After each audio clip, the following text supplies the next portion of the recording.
this time of year, we all tend to reflect.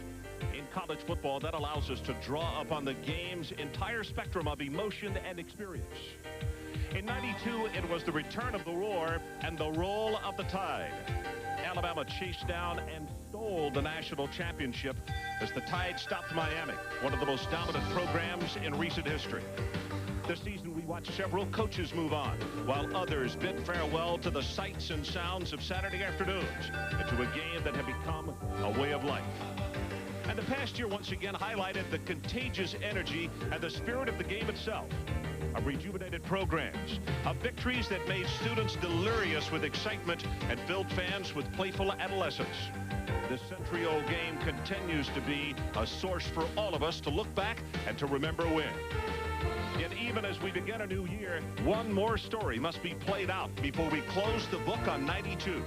Tonight, the silver anniversary of the Peach Bowl provides the setting for two college programs whose resurgence has their fans excited about 1993. It is very noisy. It is also very full. You're looking at the Georgia Dome in Atlanta. Number 24, the Bulldogs of Mississippi State in town to take on North Carolina. In this, the 25th birthday party for the fine folks here in Atlanta who put together the Peach Bowl. Hi, everybody. I'm Ron Franklin, and welcome. Happy New Year's to you and your family. Last Tuesday night from Tucson, we said hello and put the curtain up as far as our Bull Week here on ESPN, and tonight we bring the curtain down. And I think we've got an awfully good matchup for you. In fact, we've got the two best conferences who have had the most success in bowl play. Look at the SEC. Mississippi State out of that conference, of course. They're 5-0. And in the ACC, North Carolina, that conference is 2-1. Mike Godfrey joins me on the telecast tonight as usual. And Mike, as far as North Carolina and Mack Brown are concerned, it has been a while in coming, but here they are bowling. Ron, Mack Brown's 5-year program has arrived with this Peach Bowl bid, and his offense is led by two young quarterbacks, Mike Thomas and Jason Stanisiak. Now, they need to settle down in this ball game early, and they need to get the football to Natrone Means, their big tailback. He's a 230-pound tailback that makes you miss, and if he's effective, that'll open up the play-action passing game of the young quarterbacks. On the opening just a moment ago, we talked about excitement and enthusiasm from the fans. Well, Starkville, Mississippi has certainly been that since Jackie Sherrill came there. What about Mississippi State? They went bowling last year. Here they are once again. Well, last year they played in Memphis, and Jackie Sherrill's ball club may have taken that game as a reward. They went to Memphis and lost to the Air Force in the Liberty Bowl. Tonight, they've been a little bit more businesslike in preparing for this ball game. Their key is quarterback Greg Plump. He needs to have a big ball game for them. They plan to throw the ball 40 times at least in this football game, so Greg Plump has to have a good game. But, Ron, the biggest problem for both quarterbacks may be not the other team's defense, but the noise factor, the cowbells and checking off and trying to get the plays run the right way from the line of scrimmage. Well, as you can hear right now, or maybe you can't hear, and I hope Adrian Karsten can hear us down in the field. Adrian, let's go down to you and talk about a brother act, and they are on opposite sides of the field this evening. Well, Ron, you're right. Tonight we highlight two of the most respected offensive coaches in a college football family affair. North Carolina head coach Mack Brown and his big brother Watson, who calls the plays for Mississippi State, grew up his boys playing their games under the same roof. Well, tonight, under the dome, they get to go at it again. He knows everything we do, and we know pretty much what he does because he and I are so close. I mean, Adrian, we talk 3 times a week year-round, not just during the season, year-round. And but I don't know what they call things. They don't know what we call things. We've always done that to where we don't get into those kind of things. And this other thing is you don't know when they're going to call it. I've got to focus on North Carolina. Watson will focus on Mississippi State. And other than that, the brother thing is a bigger factor before the game, and it's a lot tougher afterwards because when you win the game, you're proud to win, but there's still a little part of you that hurts for your brother. And if you lose the game, you really feel good for him, but not good enough to hope he wins next time we play. Stand by for the opening kickoff. It's North Carolina and Mississippi State next.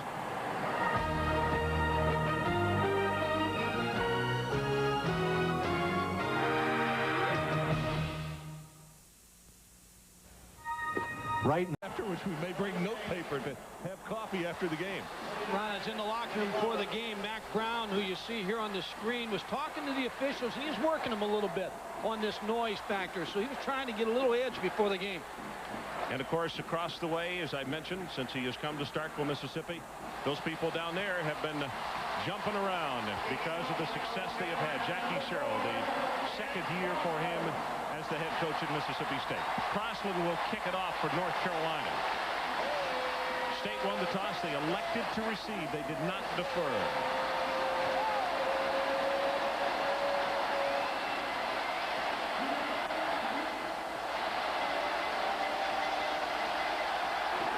And the 25th anniversary Peach Bowl is underway.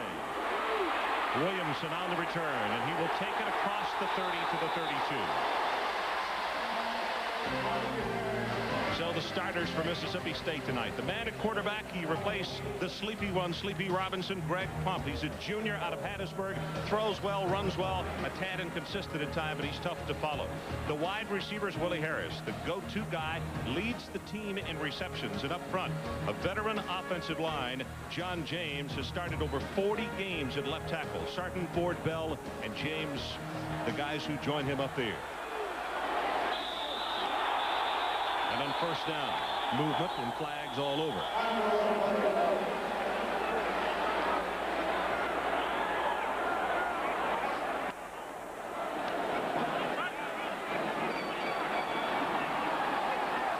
Call is against North Carolina. Dead ball. Ball spot on the offense. Okay, that's what I thought, but he just pointed the wrong way.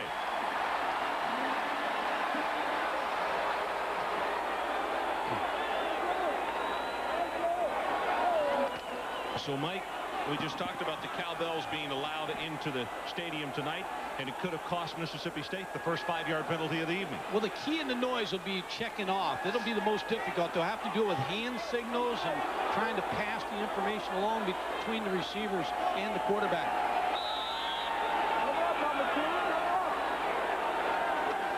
Fakes to Roberts, play action. Drills it, has it complete.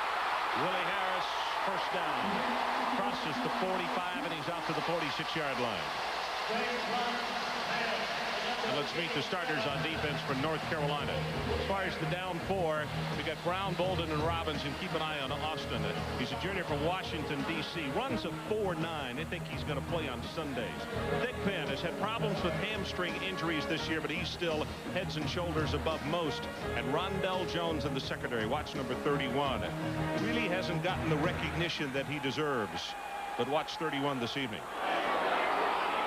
Kenny Roberts, 5 yards. Now counted off at 6, and Mississippi State is into North Carolina territory for the first time. Ron, the key for Mississippi State tonight is Greg Plump, number 10. And when I talked to Carl Torbush, the defensive coordinator of North Carolina, he said the biggest mistake we could make tonight is allow Greg Plump to get off in a rhythm. There's Sleepy Robinson, quarterback who was hurt early in the season, and their whole offense was built for Sleepy Robinson. Well, in fact, Jackie Sherrill told me back at the beginning of the year, just before they played Texas, he said, if Sleepy gets hurt, I'll come up and sit with you guys. He hasn't done that, and here they are bowling. That's Willie Harris with his second reception of the night, and he will be inside the North Carolina 40. Well, Carl Torbush, the defensive coordinator, doesn't want him to get off to a good start, but Watson Brown, the offensive coordinator, told me he had his best week of practice. So he expects him to play well, and they're giving him great confidence by allowing him to come out and throw the football early in this game. That's a gain of 10. Remember, Harris did that against Texas. In fact, in the opening series, kept running a couple of outs and then out and up, and he scored. And now flags come down again. J.R. Bolden, I believe, is the man who jumped. Another point, Ron, is North Carolina hasn't been to a bowl game in a long time. Probably a little nervous in this setting. Mississippi State went up to the Liberty Bowl last year. Lost. Carl Torbush right in the middle of the screen here. He's got his hands on his head early in the ball game because he knows he doesn't want Greg Plump to get moving here in a rhythm.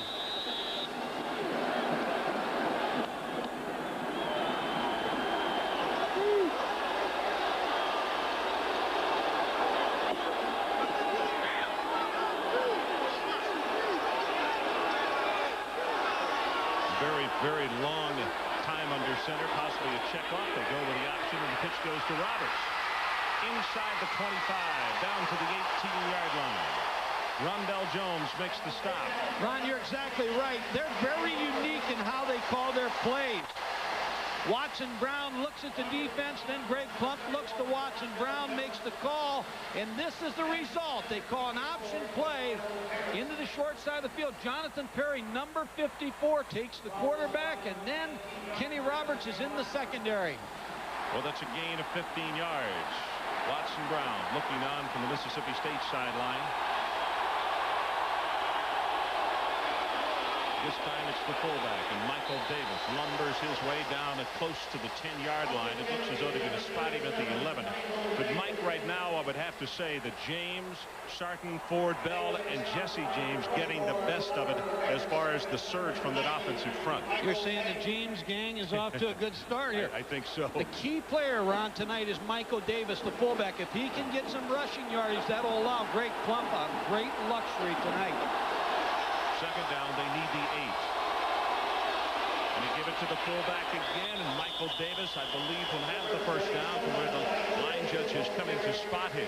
That's Jonathan Perry, the senior out of Orangeburg, South Carolina, who makes the stop. In this offense that Mississippi State runs, number 37, Michael Davis, as you look at Watson Brown, becomes the most effective back, because if he can get the inside running game going, that opens the option, and then Greg Plump on the play action. So to me, this is the key.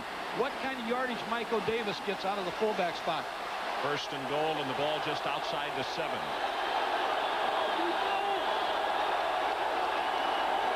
See the blitz, and they hand it off.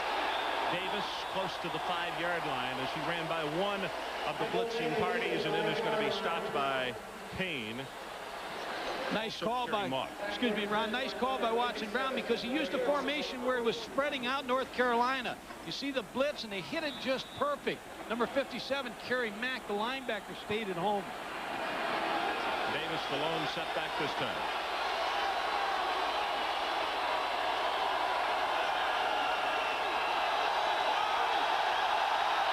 He is down at the North Carolina end of the stadium, and he's having some problems here. Option into the boundary. Davis hit with a good open field stop, and he will be racked at the 3. Bernardo Harris, the first man there, junior from Chapel Hill. Ron, just as important for Greg Plump to check off is number 31, Rondell Jones, the free safety. So when you get into a noise factor, somebody has to be able to get the calls both ways. The quarterback, Greg Plump, has to get it on offense, the quarterback on defense. Now you see Watson Brown making a signal to Greg Plump. Right now, I was looking at the 25-second clock, and he had the signals in with the thing showing 22 seconds. So actually, you're better than substituting. A lot of time. You get a lot of time that way. You get more time for the quarterback to change it. Truitt in motion. That's who he's looking for. Got him wide open. Touchdown, Orlando Truitt.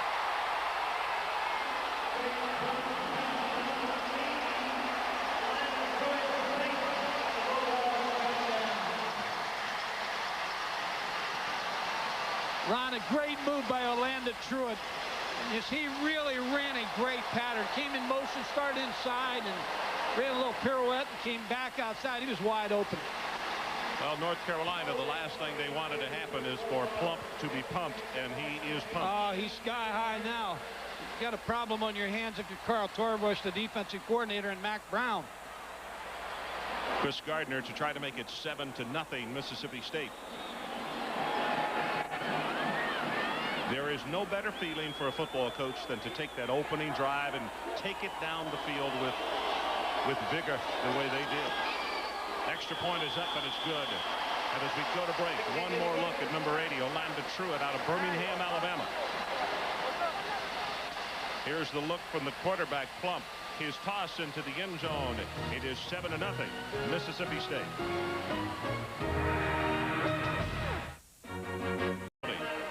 Boy, this is a magnificent structure here in Atlanta, Georgia. And these people have proven, not only do you have great backing from North Carolina and Mississippi State, but the people in this community have shown that they are squarely behind this project of the Peach Bowl. And it really feels good to be in a facility like this and to see almost a standing room only crowd for this bowl game on January the 2nd. Well, North Carolina's got to come back with a retort because Mississippi State took the opening kickoff and convincingly punched it in. Wall 5 yards deep, runs a couple, and his teammates say no, don't do it. Michael? When you motion the receiver in, most of the time you're going to bring him across the formation, but what Orlando Truitt's going to do is run a little pirouette and come back outside. Here comes the motion. Now the defensive back, Sean Crocker, thinks he's going across the middle. Now all of a sudden, look at the little move, faked him completely out, wide open for the touchdown. Well, there you see it. 9 plays, 3 minutes 51 seconds. 6 runs and 3 passes. 2 of the passes went to Harris, and then the touchdown pass to Truitt. Mike Thomas. Look for a reverse pass right off the bat here, Ron, with Stephen Jerry in the game. Yep, and that's what they're looking for. Jerry with the pass and almost intercepted. The man that he wanted was Corey Holiday, but it was Walt Harris who almost made the pickoff. Well, Stephen Jerry's a former quarterback. Almost just didn't get enough under the ball there. Good way to start, though. What that does is that sends a message to the Mississippi State defense. We're going to throw the ball downfield. We want you off of us. We're going to try to spring Natrone Means in the running game, but we will throw it deep. That's the same pass that Wake Forest threw for a touchdown, wasn't it, in Shreveport? Sure was. Swings it out. Natrone Means has 5, has 10, counted off at 15. There is the bell cow of the Tar Heels. And now let's meet the starters on offense for North Carolina. Number 20, the man who just caught the pass. They are 13-0 when he rushes for 100 yards or better. He has over 1,200 yards this year. The wide receivers, well, Corey Holiday, little number 1. You saw him go up on top for him first, didn't get it to him. This is an offensive line that has improved a great deal since the beginning of the year. But Randall Parsons, number 58, a senior from Wilkesboro, North Carolina, is the man who anchors that offensive front. Option back into the boundary. 3 yards, now 4 for Mike Thomas, and it's Juan Long defensively. Speak starters on defense for Mississippi State. Arlie Gibson from right down the road from Starkville, West Point, Mississippi. He's a guy that has to play well for them to have success, and he has been doing just that. The linebackers, Daniel Boyd, a lot of superlatives to be said about him, but he started 39 straight games for Mississippi State. You understand why he's in that position. And Kelvin Knight in the secondary, 4 interceptions. Probably the best as far as run cover and pass cover for them.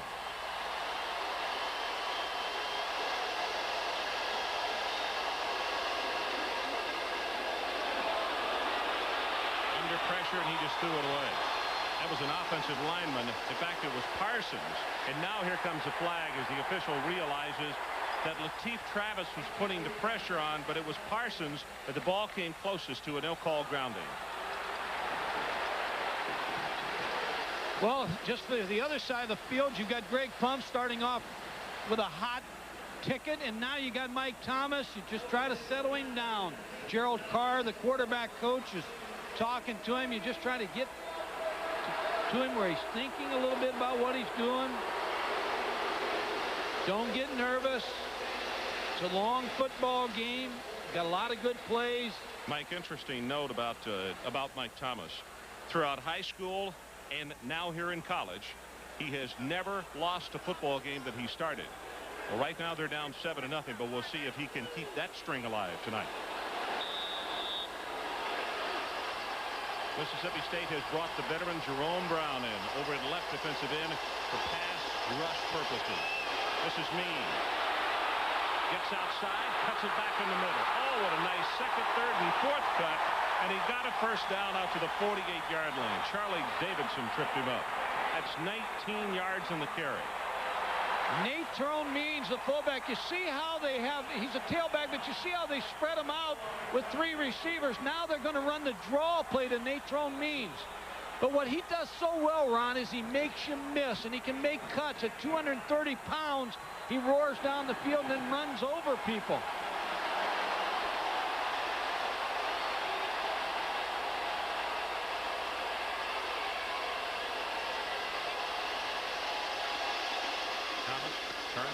to Means again. Has 5, has 10, batted off at 12. Frankie Luster this time on the stop. Well, there's different ways to settle your quarterback down. Let Greg Plum throw the football, but let Natrone Means start it off. And when I talked to Bill Clay, the defensive coordinator of Mississippi State, he said he's a big back. He makes good cuts. He's a load. He said they may say he weighs 230 pounds, but I'll guarantee he weighs 250. All right, Mike Means has just come out of the ball game, and Mississippi State cannot relax because Randy Jordan, number 21, who just checked in, is the fastest man in this North Carolina football team, and that's who they give it to. And a flag comes down, and it looks as though it's going to be procedure against North Carolina.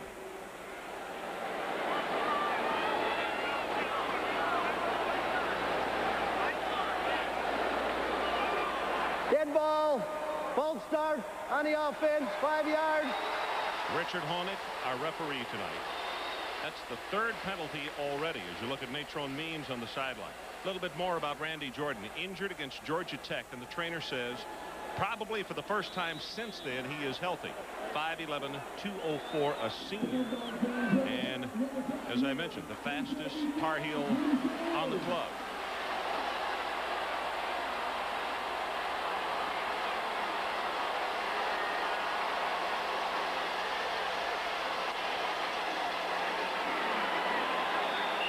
Stumbling as he goes up the middle, will take it to around the 42-yard line. 8 minutes and 30 seconds left in this opening quarter. Mississippi State takes it right down the field and scores 9 plays. As you look at Pete Jenkins, the defensive line coach for Mississippi State. They have to be concerned with the success of the running game with North Carolina. I would expect Mack Brown now to get Mike Thomas involved with just a little short pass. Just give him a completion so that he can get into this ball game. This is the 8th play of the North Carolina drive. They roll the pocket.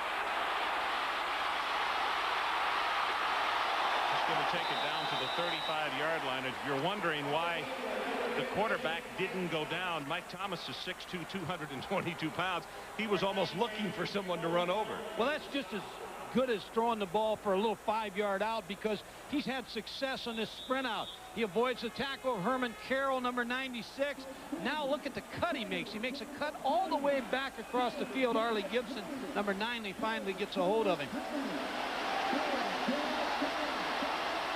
Well, he plays baseball, and he also punts, and he punts extremely well. 3rd down, and if he doesn't pick up 5, he might show us if he can pooch kick or not. There's the pitch to Means. 1st and 10, North Carolina at the Mississippi State 25.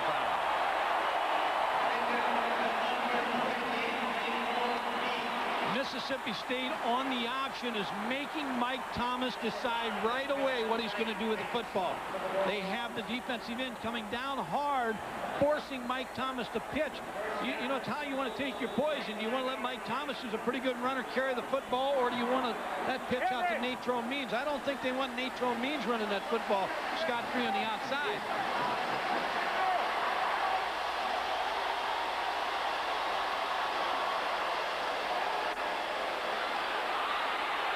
Going to be sacked. Lateef Travis is the man who will get him, and it is a loss of 6 on the play. When you sprint out to one side or the other, you really reduce the field that you're throwing to unless you have a pull-up package where you throw back. But this is a curl flat route. He just couldn't get set, Ron. You see his left foot was up in the air. He wanted to throw the ball, but for some reason got his foot stuck and couldn't get the ball off. You can see Curtis Parker, number 72, battling to keep Lateef Travis from getting by him, but it was just too quick.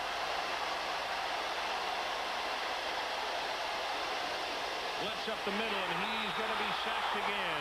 This time it's Juan Long.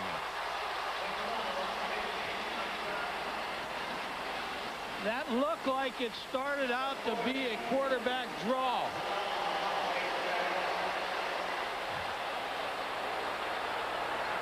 You're going to see Mississippi State. Looks like North Carolina has a quarterback draw, but Juan Long, number 40, blitzed up the middle. There's just no place to go.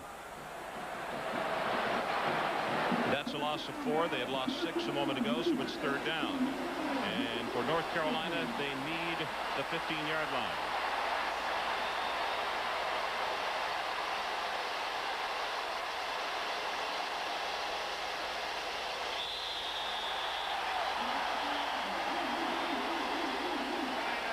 25-second clock was down to 1, so he called timeout. We'll take it with him.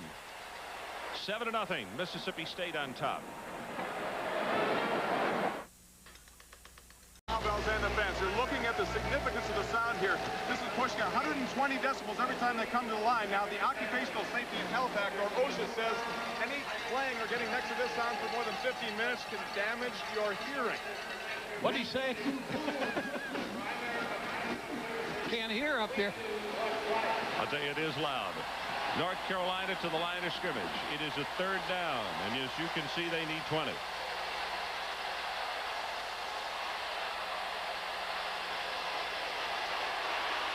Over the middle, incomplete. Felton is the man that they wanted, and Juan Long is the guy who had the cover. And it was Torrance Brown who was putting the pressure on the quarterback, Mike Thomas.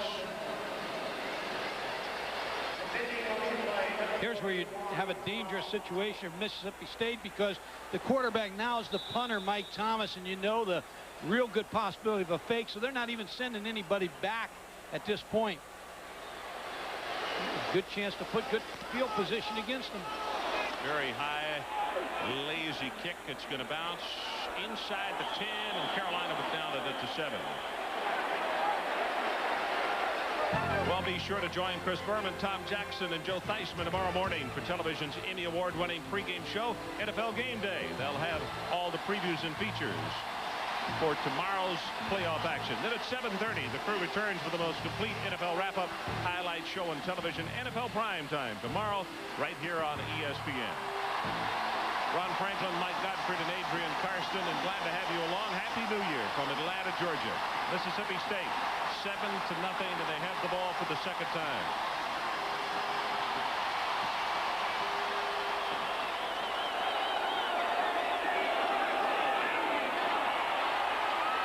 Tony James, the ball carrier, as we have got Rodney Hudson in the ball game at quarterback.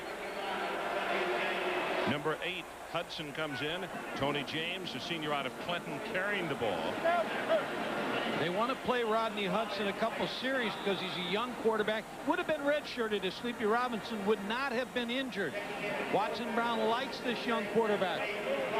6 foot, 175-pound freshman, giving him good playing experience.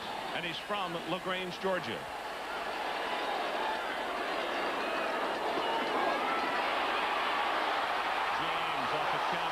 Will have the Mississippi State first down as he brings it across the 20, and Rondell Jones combines with Bracy Walker to make the stop. Well, you're going to see number 67, Bill Sarton, pulling and getting a good block, which springs Tony James through for good yardage on that counter play, which holds the linebackers a little bit, gives that pulling guard and pulling tackle, John James, 6'76", good angles to block.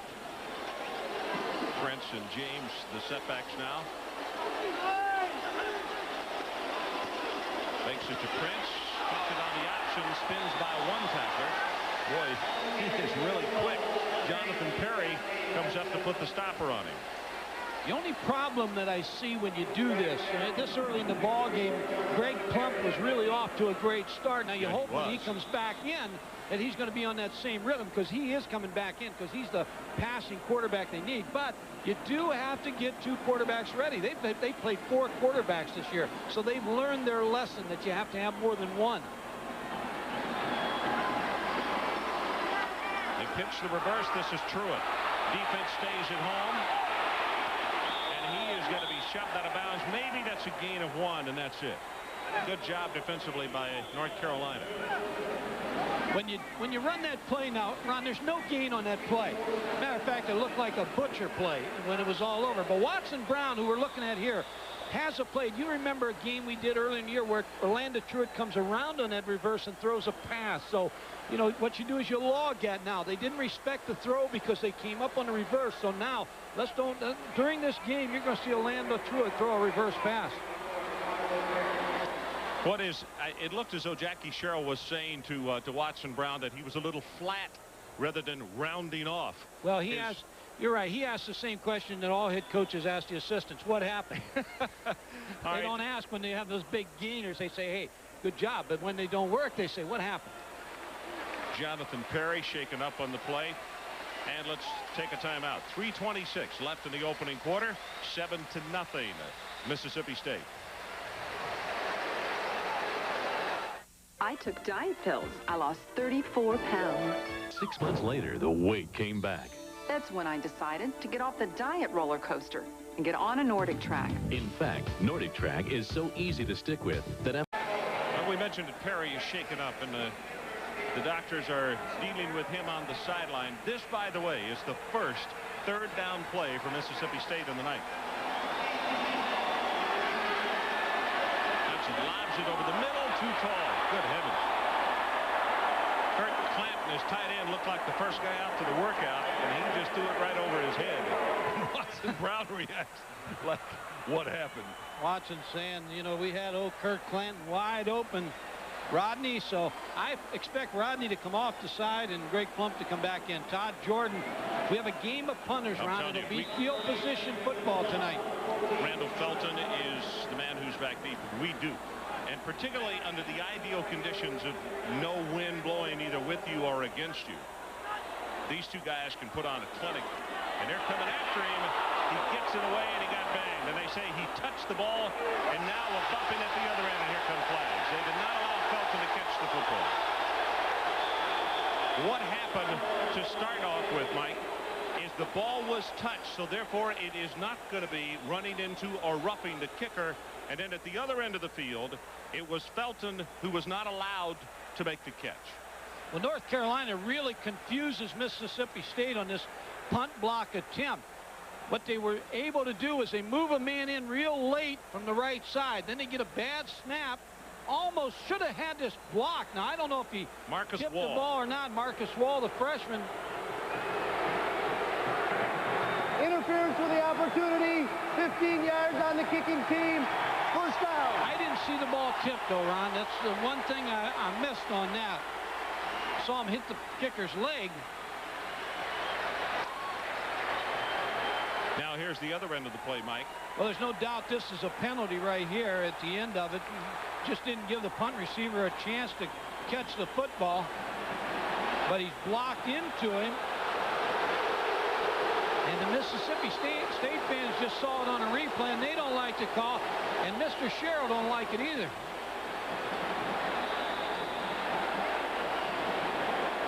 What Jackie's trying to do right now is get the attention of this Big Ten crew. He hasn't had them before, doesn't know them, so he wants to make sure they get to know him quick. They just exchanged cards. The pitch to Means, turns it up and is down quickly this time at the 46-yard line. That'll be a gain of only a couple. Ron, every conference officials call things a little differently. You know, it's just the nature of college football. And when you're in a bowl game, you get an officiating group that you've never dealt with before. Jackie Sherrill on one end and Mack Brown. They both met these Big Ten officials for the first time tonight. So they're trying to jockey for calls a little bit with this crew.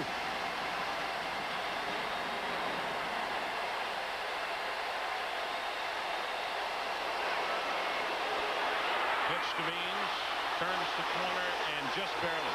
Well, that is a fine defensive play by Daniel Boyd, the senior out of South Haven.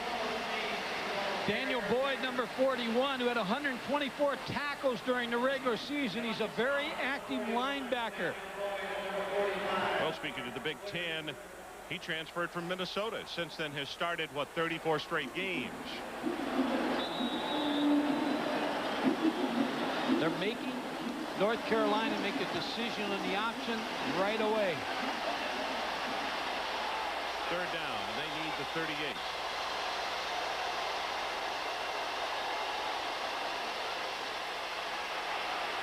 Zips it, intercepted by Mississippi State's Mark Woodard.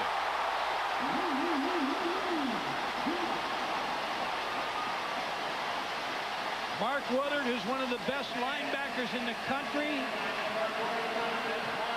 He's a linebacker who runs very well. He read the eyes of Mike Thomas, the young quarterback, and that was a concern that Mack Brown had, that his quarterbacks are young. They've never been in a bowl game. Just a bad throw here, trying to get the ball to Randy Felton, and then Mark Woodard with the interception. Needs to settle his quarterbacks down. A little easier throws for him. Plump is back in the ball game at quarterback for Mississippi State. They want him to throw on first down. Near sideline, has it complete, and it's Chris Jones, a redshirt freshman, 6'2", 208 pounds. Well, you talk about quarterbacks getting in a rhythm, and this guy's in one. And when Watson Brown told me he had a great week of practice, you can just see what he's doing here. Chris Jones, number 17, with a curl route. Sean Crocker, he pushed him off because of the speed he had, and Sean Crocker comes back to make the tackle. But Greg Plump, I'll tell you, I wouldn't take him out again for a while and let him just keep loosening up, throwing the football, and then run the fullback Michael Davis every now and then.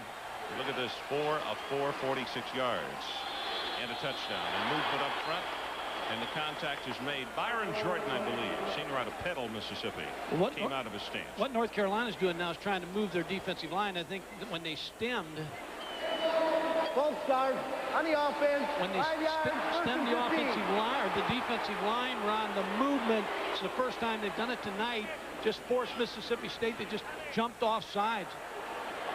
Good call by Carl Torbush, the defensive coordinator. You see Watson Brown give the play to Greg Plump. Chris Jones, who caught that pass a moment ago, as you look at the penalties, 2 times tonight during the warm-ups, just ran right out of his shoe making his cuts. Didn't lose it on that last one, though.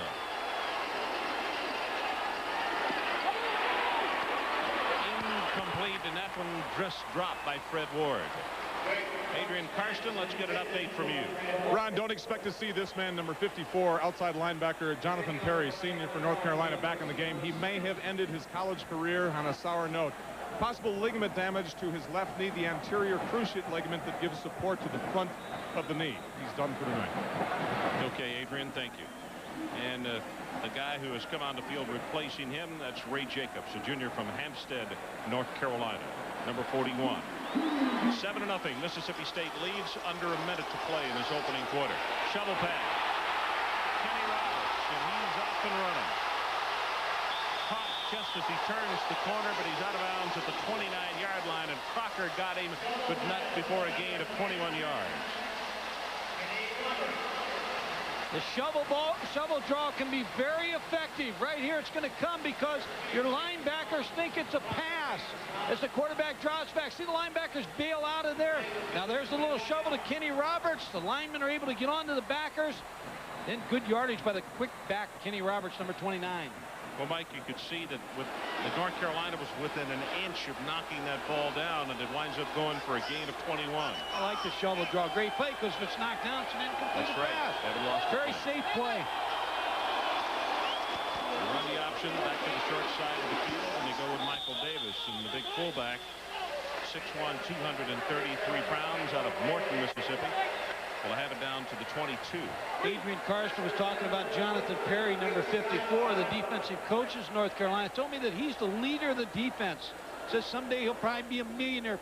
Players all love him. So his loss in there, Ray Jacobs, is really going to have to pick up the slack.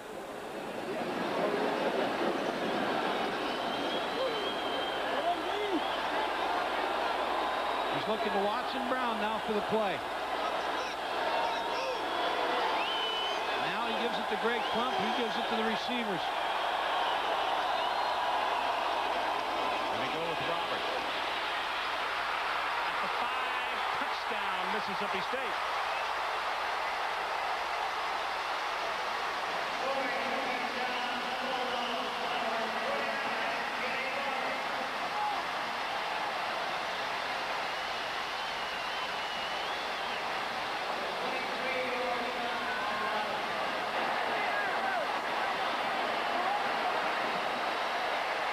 We mentioned off the top of the telecast that the Southeastern Conference is perfect in bowl games, and Mississippi State is trying to keep pace. And as they are off and running here with the last play at the end of the first quarter to make it 13-0, Gardner tries to tack on the extra point. And he does.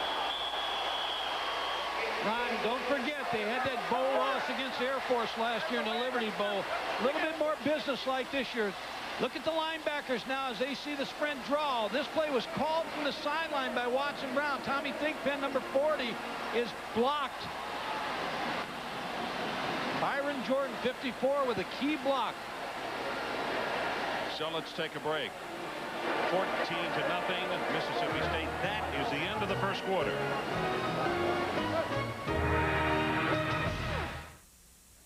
I got a phone. On the defense of North Carolina, and they have just been talking with their coaches. In fact, the coach has been doing a little bit more than talking. They're very upset that they have given up the 2 quick scores to Mississippi State.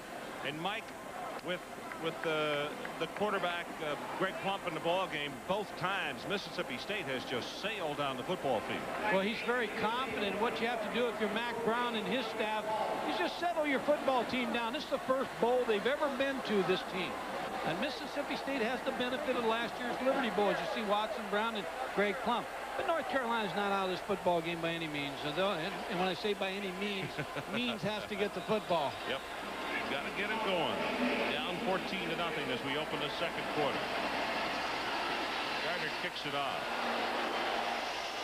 This is Wall 5 yards deep, and they tell him to go to a knee. Well, Big Monday is back. Monday night on ESPN. It's an NCAA basketball triple header, 7 o'clock. Here you see a 23 Connecticut against number 7 Seton Hall, 7 o'clock Eastern time. Second game of the triple header is number 15 Oklahoma against number 1 Duke, 9 o'clock Eastern time on that one, and we're not done. The third game is UAB against UC Santa Barbara around 11:30 p.m. Eastern time, all Monday evening right here on ESPN. As you look at Natrone Means, and he gets the handoff, turns it upfield, and he'll have 5. Ron, interesting point here. Number 98, Jerome Brown, has just reported in from Mississippi State. He has an injury, and they really, as of 11:30 last night when I talked to Bill Clay, the defensive coordinator, they did not think he would play. And let's just see how he moves around out there. If I was North Carolina, I'd run at him a few times just to see what kind of condition he's in.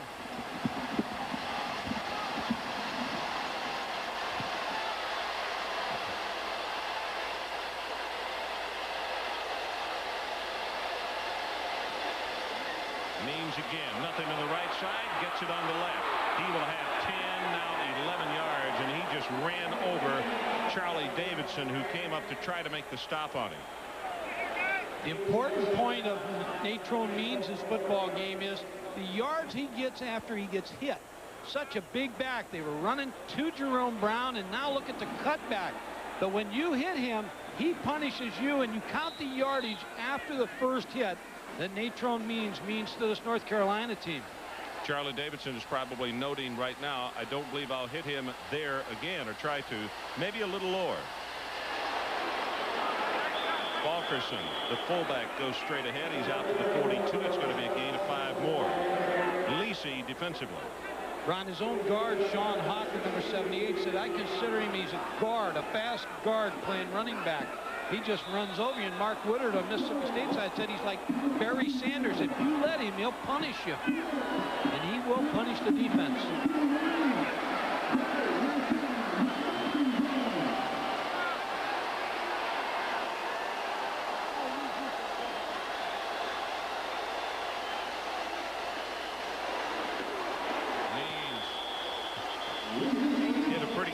By Mark Woodard at the line of scrimmage. That's pretty good collision right there from 2 guys that like to butt heads. And it's going to be a 3rd down for North Carolina to hold on to this football. They need to take it to the 47.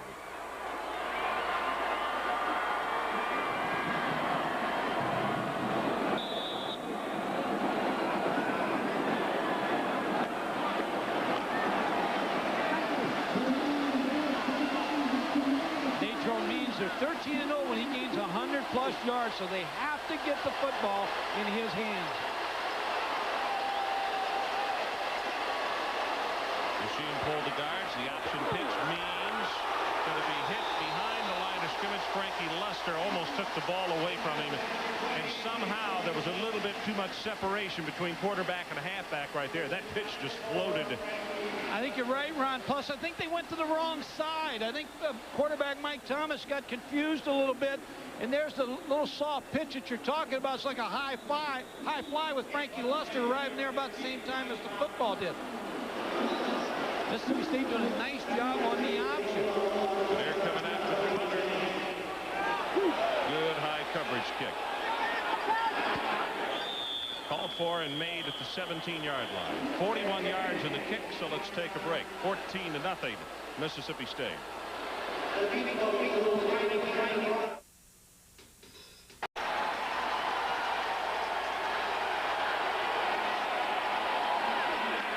action, wants to throw it. Plump deep down over the middle. He's got Truitt at the 45, and he is off to the races.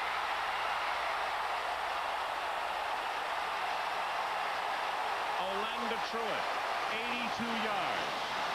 And there is a flag down. It is going to be offense against Mississippi State. You can't throw the ball any better than Greg Plump threw this football to Orlando Truitt. You can't run a better route than Orlando Truitt runs. Talking about one of the better receivers in the country in Orlando Truitt. But I think he may have just fired up the North Carolina defense a little bit. There at the end of that throw, he kind of took his time getting in the end zone, and sometimes you're looking for a defense to get a spark, and they may get their spark off of this. Illegal block above the waist on the offense. Half the distance and keep it out.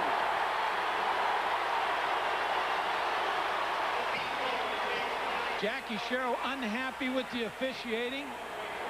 Mack Brown gets a break.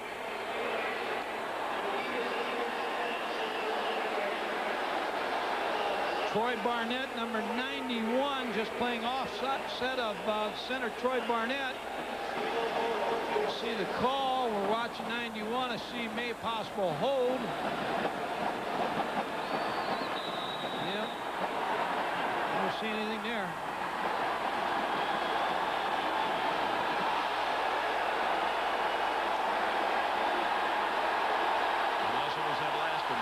He lost him and then pushed him again. Yep.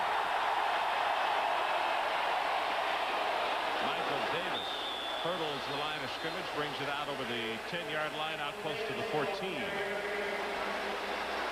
Mississippi State offensive line coach Rick Trickett left the staff about a week ago. Jackie Sherrill's offensive line coach, and chose to take a job at Auburn. So the offensive line really has been being coached by Watson Brown, the coordinator. But it's a veteran group, a lot of seniors in the group, and they've practiced a lot with the team. And so far, it seems to not have had a big effect. But Rick Trickett did a nice job with them during the year to bring them to this point. The vast difference in rushing yardage between the two schools so far. Dumps it over the middle, has it complete, and that's William Prince. Tries to break off the tackle, and he's all the way out to the 37-yard line. Sean Crocker finally makes the stop. But how many times have I said already, and we're only in the second quarter, finally makes the stop.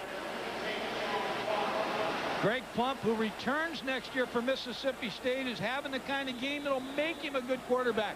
See the little delay route to William Prince, number 2. They had crossing action, which removed the linebackers. Then William Prince just was in the middle, wide open for the little delay route. 14-0. Mississippi State leads. Just gone under 11 minutes left until halftime. Plump throws it back. Has it to Harris. He's going to be smashed down at the 40-yard line. It's a good open field hit there. Bernardo Harris is the man who gets him. Sure, this offensive line of Mississippi State saying, hey, Rick Trickett might not be here, but we're going to show you what he taught us all during the year. Good pass protection. Greg Plump has a long time to decide to throw that football. Jesse James, number 72, with good pass protection, Ron. Mississippi State quickly out of the huddle and back to the line of scrimmage at the 40. Getting a play call from Watson Brown again, changing the call. This time he's going to have to hurry. Play clock is down to 4, down to 3, and they snap it. Throws it complete. Truitt at the 46-yard line. And that will be another Bulldog first down just across midfield. Crocker with the cover. There's many better receivers in the country than number 80. I haven't seen them. Orlando Truitt, who's 6'1", 189 pounds. Look at him push off here. And Sean Crocker. Now look at the route. Good hands. Back to the football. Good catch. What a rhythm this Mississippi State offense is in. They can't make any mistakes. There's the play call again. See, Watson Brown's looking at the defense now. He's making the call from the sideline. Then he gives it to the quarterback, so he has a high percentage play. Option for the open side of the field. That's Tony James. And diagnosed nicely by North Carolina's Gracie Walker that time at the 45.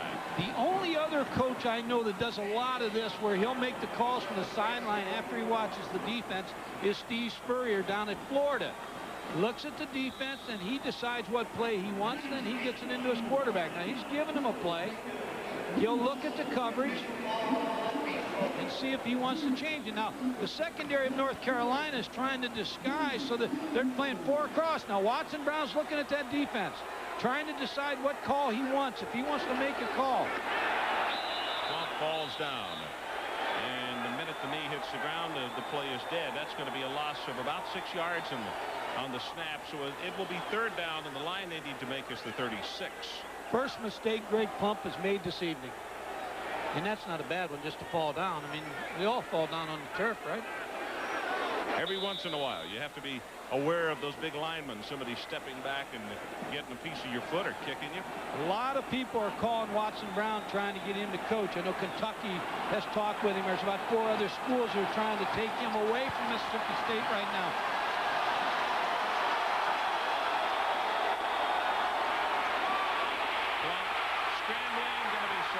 Marcus Jones, the freshman from Jacksonville, North Carolina. Marcus Jones is some kind of athlete. Adrian Carson and I were on the sideline at practice the other day, and Adrian Carson said, watch this, and so he asked him to do a flip, and he just stood right there and just flipped over. I mean, unbelievable size and an athlete. Well, again, we get an opportunity to see Todd Jordan, punter for Mississippi State, as he waits back at the 31. Ron, let's log this, that they didn't get that touchdown that they had. Could end up being big for North Carolina to get back in this game. This time the Tar Heels got the return on it. What a kick. Felton inside the 10-yard line and is going to be knocked back all the way inside the 5-yard line. 47 yards in the kick, and it was Walt Harris who makes the tackle on it.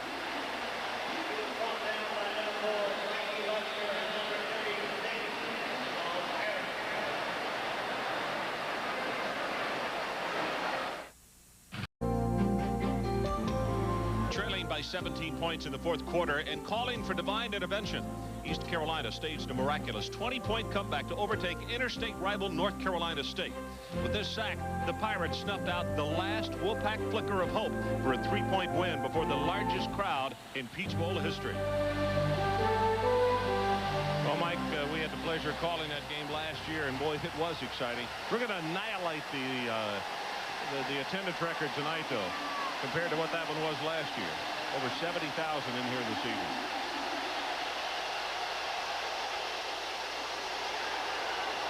Fulkerson goes straight ahead. He'll take it up to around the 7. Mike, the old rule, which everybody talks about, inside the 10-yard line. Obviously, Felton just completely forgot about where he was. He also was surrounded by people when he tried to catch that at the 7. That was a terribly dangerous play. Ron, you're right. You have a 10-yard rule. You tell your punt returner to put his heels at the 10-yard line. Fair catch everything right around there, but anything over your head, let it go.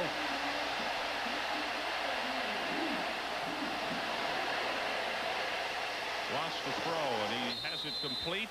Knee was on the ground, so he's down. Bucky Brooks is the receiver, and let's go down to Adrian Karsten. Ron, North Carolina bench had a scare offensively after that last series. Natrone Means is asthmatic, and he had an attack on that lost offensive series. He took some oral medication via breathalyzer.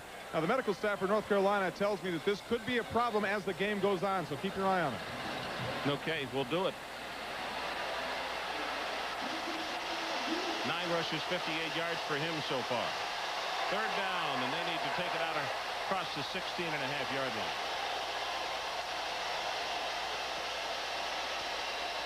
So in the middle screen, oh, what a defensive play by Mississippi State. And the first guy there, as Felton caught the football, was Keevan Henry, senior out of Mountain Bayou, Mississippi.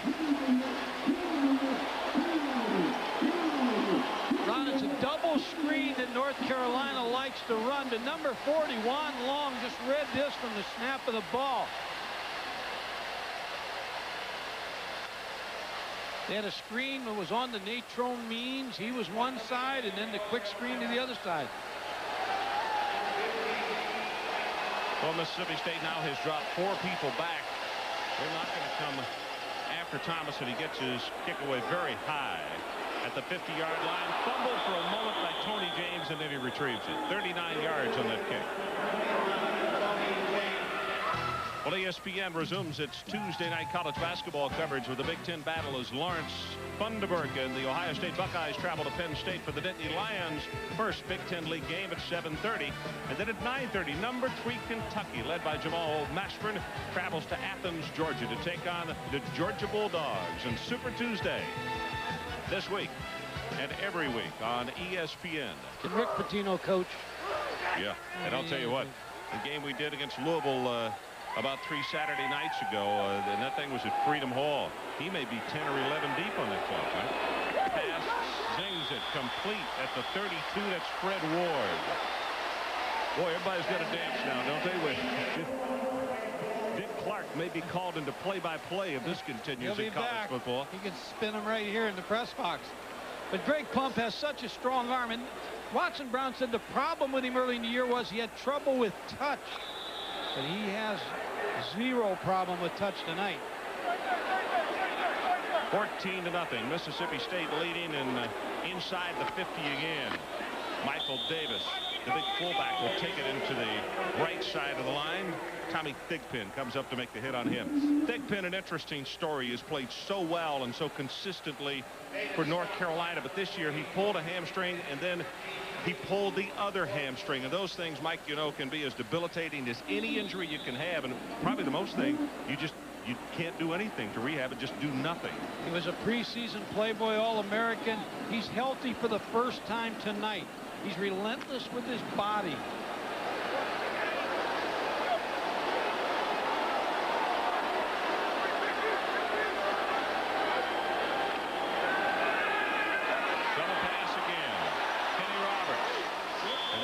Stop him at around the 26, so it'll be 3rd down for Mississippi State. You get in a rhythm as an offense, and Mississippi State's in that rhythm tonight.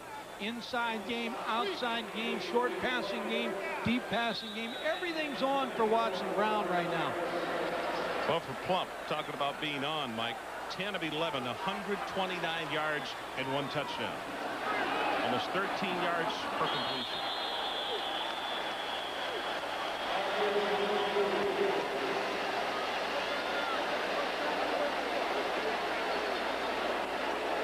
Does it look like Troy Barnett who made contact? Troy Barnett did come across. Dead ball, offsides, defense, 5 yards, first down.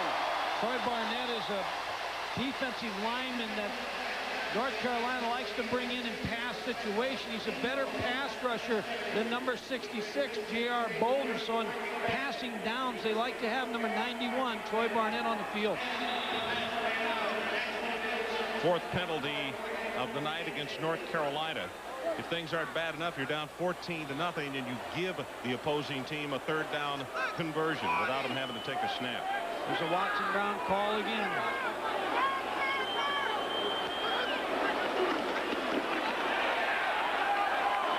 Davis was hit just as soon as he got the handoff, and it was Troy Barnett, the junior out of Jacksonville, North Carolina. Well, Troy Barnett jumped off sides last down, but he wasn't going to make any false move this time. He's just in the back. You see how quick he is? That's what they like about him, an explosion off the line of scrimmage. Big fella, 6'5", 268, and he still has another year.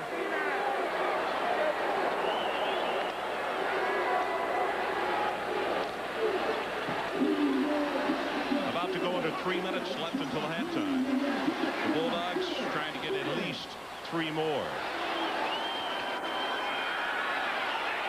Gonna go to the end zone. Truitt wide open. He juggled the ball. They give him a touchdown. The official stood, looked at his fellow official as a flag is down back at the 30, and it's going to be holding Mississippi State. 2nd touchdown call back against them. Well, Orlando Truitt's had a couple of scores now that he's lost because of holding calls. He's a little frustrated.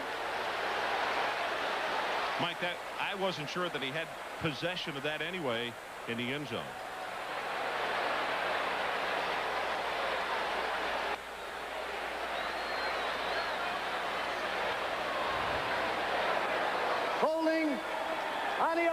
10 yards from the flag. Repeat the down. Well, a little frustration for Orlando Truett. Number 72, Jesse James, is who the hold is called on, and he did hold number 71, Marcus Jones. There's the hold call. Watch him twist him just at the end. So there's a timeout on the field, Mike, as we look at the replay one more time of the pass to Orlando Truett in the corner of the end zone. As he juggles the ball and tries to maintain possession. The officials say that he did, but there was holding. We'll be right back.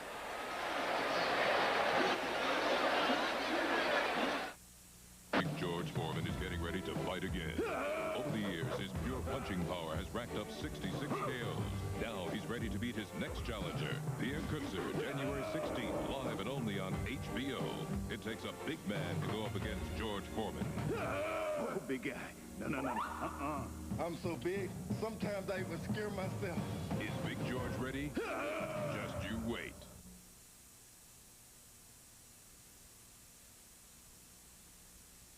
Let's say you've built the world's greatest egg beater. Well, if you want to sell it to more than just your mother-in-law, you've got to advertise. Okay, what's the best way to do it? You could advertise on radio, but how do you show how well it works or even what it looks like? You could advertise in newspapers, but how are you going to see it and all that other stuff? Or you could place an ad on cable television.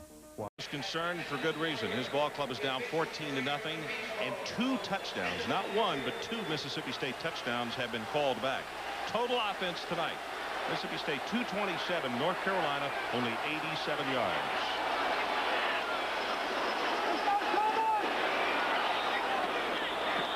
A little miscommunication there. Orlando Truett came back toward the line of scrimmage inside rather than outside.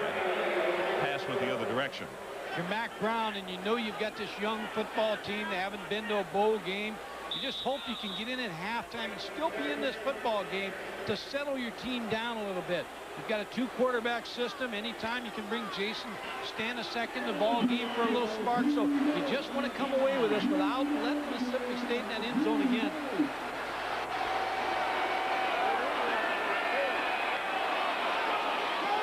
Looking for Harris that time. And all of a sudden,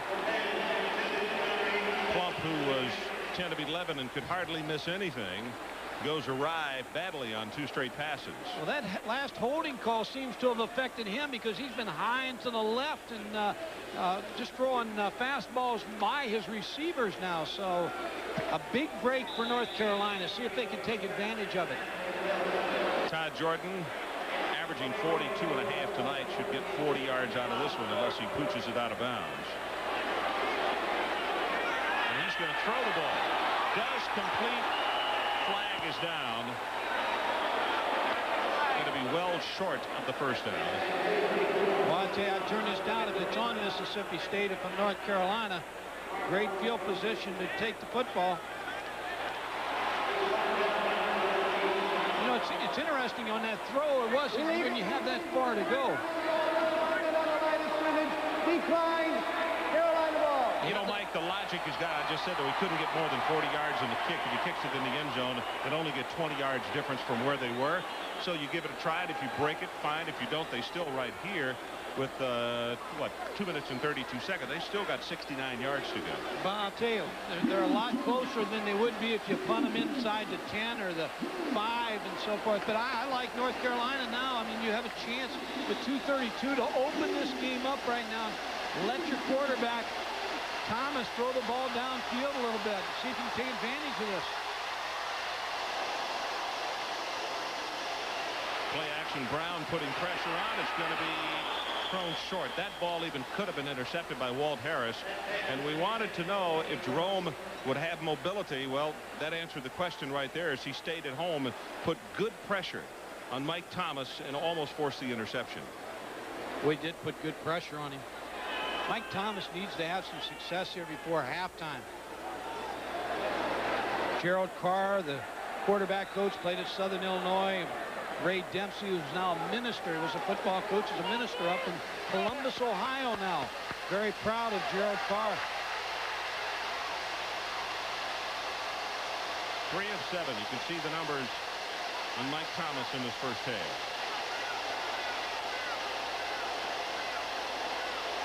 Now a timeout is called. Play clock was down to 4 seconds. So let's take a break. 14-0 Mississippi State in the Silver Anniversary Peach Bowl.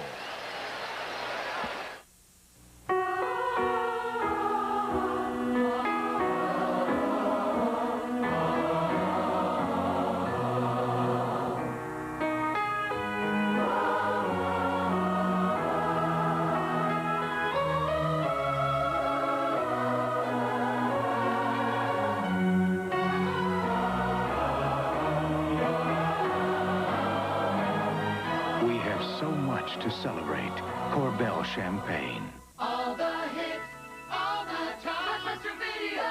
Nothing. They got 2:25 to work with.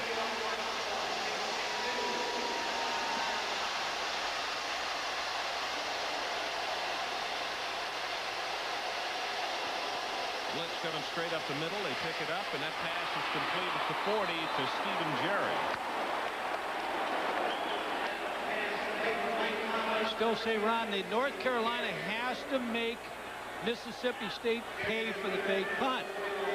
And they need to make them pay on this drive. Little short pass by Mike Thomas. He's working as receiver against Daniel Boyd, the inside linebacker.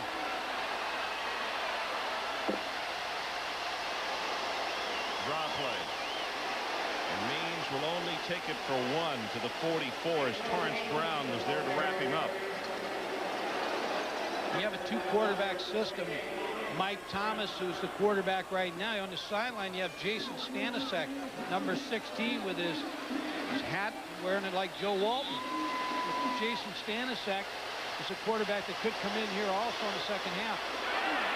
Has that pass complete, and that's close to another first down. In fact, it will be Stephen Jerry again. One of the things that Coach Brown said with that situation is the 2 quarterbacks understand it full well, is that he will never jerk anybody quickly, at least a quarter and a half before he brings them to the bench.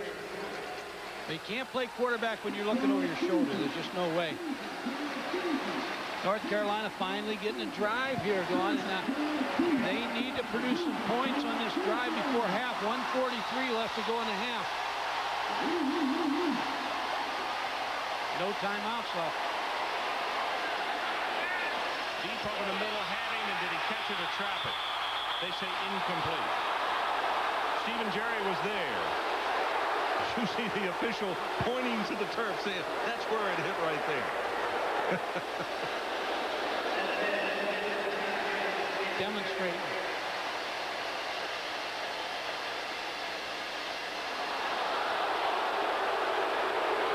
The tough thing about replay when you're in the stadium, people see it and they think he made the catch. Holding on the offense, 10 yards from the flag. Repeat the down. Wouldn't have mattered anyway, but this play coming right here. See the hold just as number 72, Curtis Parker, against Herman Carroll, number 96. Let's see about the catch here. Wow, looks like he made the catch. Yeah, sure does. So that official that came down there who was demonstrative, he didn't make it, he didn't make it. But of course, we have the benefit of the replay. Moot point with the hold. Gets that one away. Nice defensive work. Knocked down by Woodard just as the pass got there at the 41-yard line.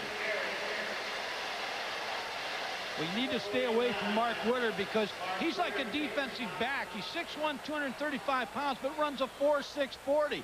Good break on the ball, almost picks it off. Good thing that Mike Thomas threw that ball outside and low.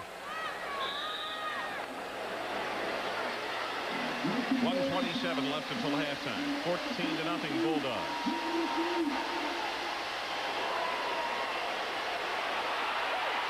Thomas gets away from run, gets away from 2, drills the pass, and at point-blank range, threw it to Bucky Brooks like a high hardwood. No way he can hold on to that. Kevin Henry, the first man, and then Jerome Brown, who was putting on the pressure. Direct opposites in the first half. The defense of Mississippi State, Bill Clay, just will not let Mike Thomas have time. They just are pressuring him on every play, not allowing him to get in any type of rhythm. I think we'll see Stanisic in the second half, Ron. Well, coming up at halftime, the Duracell Report, NFL Wild Card highlights, Sugar Bowl report, and also a look at 1993. And we'll have an analysis here of what has gone on in this first 30 minutes of this Silver Anniversary Peach Bowl.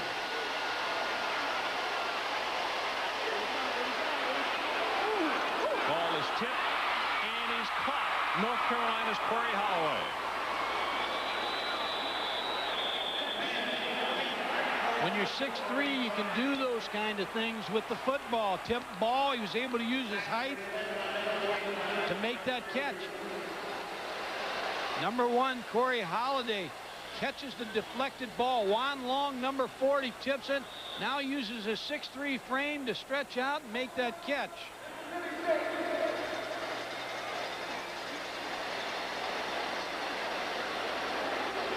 Talked about halftime and Sugar Bowl. What a job by Alabama and Gene Stallings. I think you credit Mel Moore. He's taken a lot of criticism over the years. I think he's a fine football coach for his game plan on offense, and was with the Bear, and then Bill Oliver, the defensive coordinator. I just think that's such a solidly coached football team. What a job by Alabama.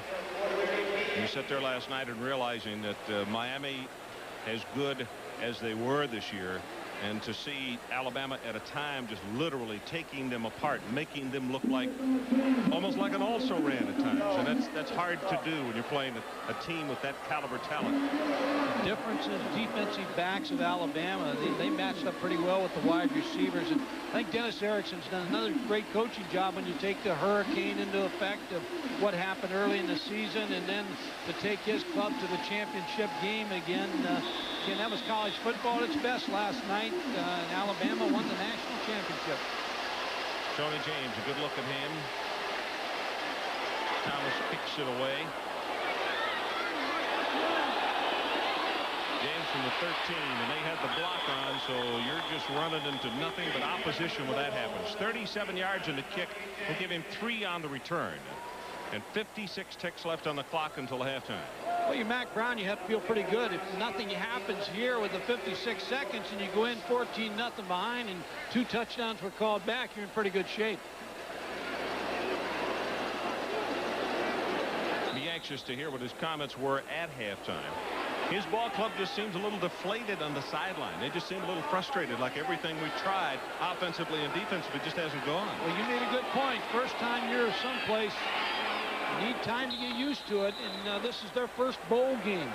Sometimes you set goals to get to a bowl game, not to win it. I want guys that want to win on my football team. Understand that? Because, man, they scored all they could score. We have got to come out and play. Understand that? Frustration. Gerald Carr, the quarterback coach, trying to rally his troops.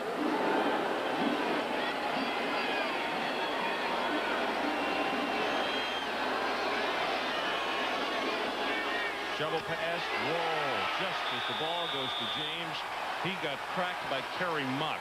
Mike, explain about the tight formation with the fullback and the tailback being up as close as they are, and what it does as far as your read and your responsibility. What they're trying to do with that formation, Ron, is to try to spring people out of the backfield against the coverage. You see how they release. Now you got the little shovel draw, but the linebacker just did such a nice job, Kerry Mack, of reading that. When you're playing coverage inside with the linebackers, they're trying to sneak those backs out, crossing them, sitting them down in little zone coverages, and trying to find the open receiver. Greg Plump with the little short pass. They're having so much success on the outside that the inside will open for them in the passing game.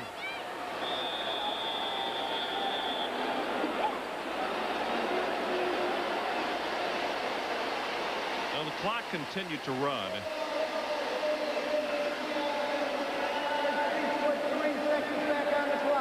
Asking him to put 3 seconds back on the clock.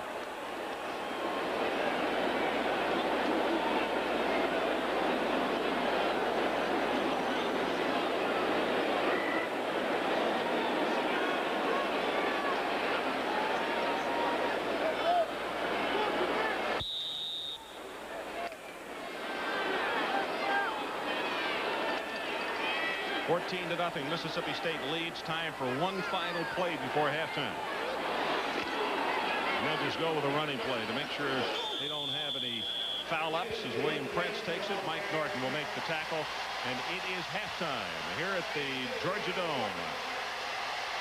Mack Brown's ball club down by a count of 14-0. So we'll take a break. NFL scores and highlights of today's action after we pause for this.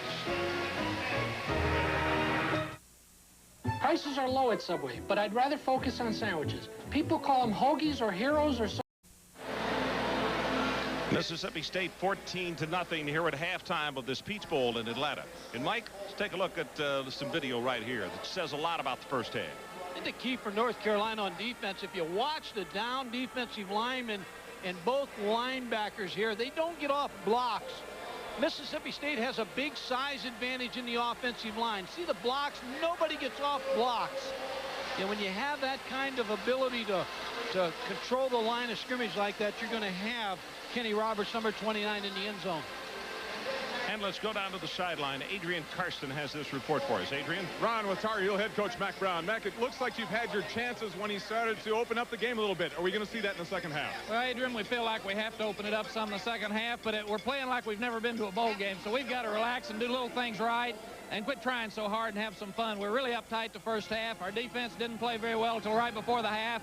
Offensively, we're uptight. We'd make some plays, we'd start having fun, and then it's like we'd be uptight and not get that done. So we got to help Mike Thomas. We're going to let him go early. Jason Stanisak's a good player for us. If we can't help Mike get on some rhythm, we'll come with Jason. Got to throw more play action on first down, but you got to hit those things and make some big plays.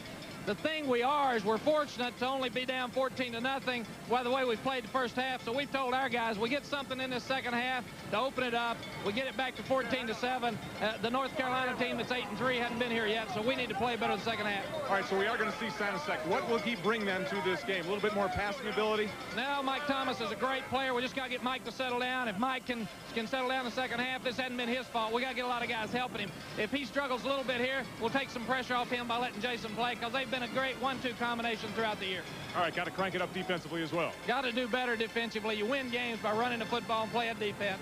And they've done what they wanted to against our defense. So we've got to stop them more. We got to stay on the field offensively and make some big plays. Biggest thing is we got to play with more confidence and have some fun. All right, sir. Good luck in the second half. Appreciate your time. Ron, back to you, sir. Well, that kind of answers our question, Adrian. What we summed up at the end of the first half, and the fact that Mike said, he talked about North Carolina having been a while since they've been to a bowl game, and their head coach just said the same thing, that they were acting like they had never been here before. Well, the purpose of halftime is to take a break and to get your team in that locker room, make adjustments. I think you'll see a different North Carolina team in the second half. Here's a comparison of the quarterbacks in the first half. Plump, 11 of 15. Plump was at a time 11 of 12, and then he went errant on 3 straight passes. Thomas 6 of 12, and you see the difference in yardage, 131 to 53. And in Plump's behalf, he lost an 82-yard touchdown, and I don't remember what the other one was, Mike, but he had a couple of touchdown passes that were called back because of penalties. His numbers could be astronomical here at halftime. When you look at those statistics, you know one thing also, that Mississippi State is protecting Greg Plump. North Carolina is not doing a good job in the offensive line of protecting their quarterback, Mike Thomas. They're overextending, and they're getting hurt on quick moves by the defensive line of Mississippi State.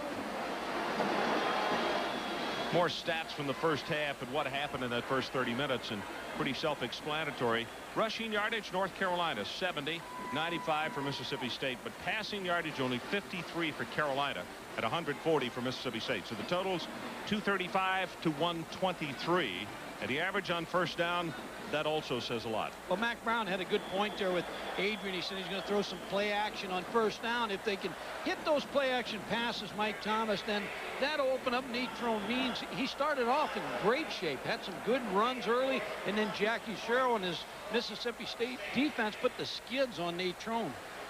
Well, the other thing that happened in North Carolina is Means, not only is he getting banged around by the defense, but he's an asthmatic, and he gets an asthma attack on the sideline. So the youngster really has had to guard in every direction as far as having some tough luck in the first half. You're right, Ronnie. This man has to be concerned, Jackie Sherrill, even though he looks very calm right here, to only be ahead 14-0 and have the great field position that he had, the 2 passes called back. I still think North Carolina's in this game. They just have to, as Mack Brown said, have some fun. Enjoy yourself. You're at a bowl game. Play loose.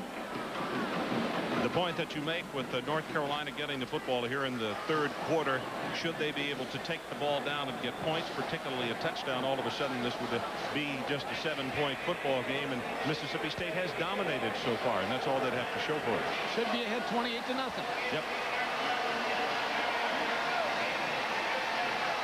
Mississippi State trying to put the Southeastern Conference up 6-0 in postseason play.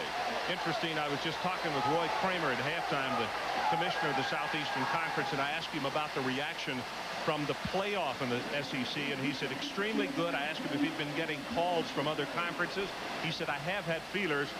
And I reminded him, I said, for all the clubs that fuss about having to play that extra game, Alabama won a national championship and Florida won huge in their game, and he smiled and he said, believe me, I was pleased both of those things happened because there were some coaches that were concerned about having to play that extra game. A lot of people probably don't remember Roy Kramer was a very successful football coach at Central Michigan, so he understands the football coaching world, and I don't think he would have went to the playoff if he felt it would hurt his teams in the SEC, and the SEC really is riding a high right now, and they have an outstanding commissioner in Roy Kramer. That's Gardner getting ready to kick it off here. Marcus Wald, you got to look at him just a moment ago, number 14 from North Carolina. Headgear's being held high, and we're about to open this one up in the second half of the 25th Peach Bowl from the Georgia Dome.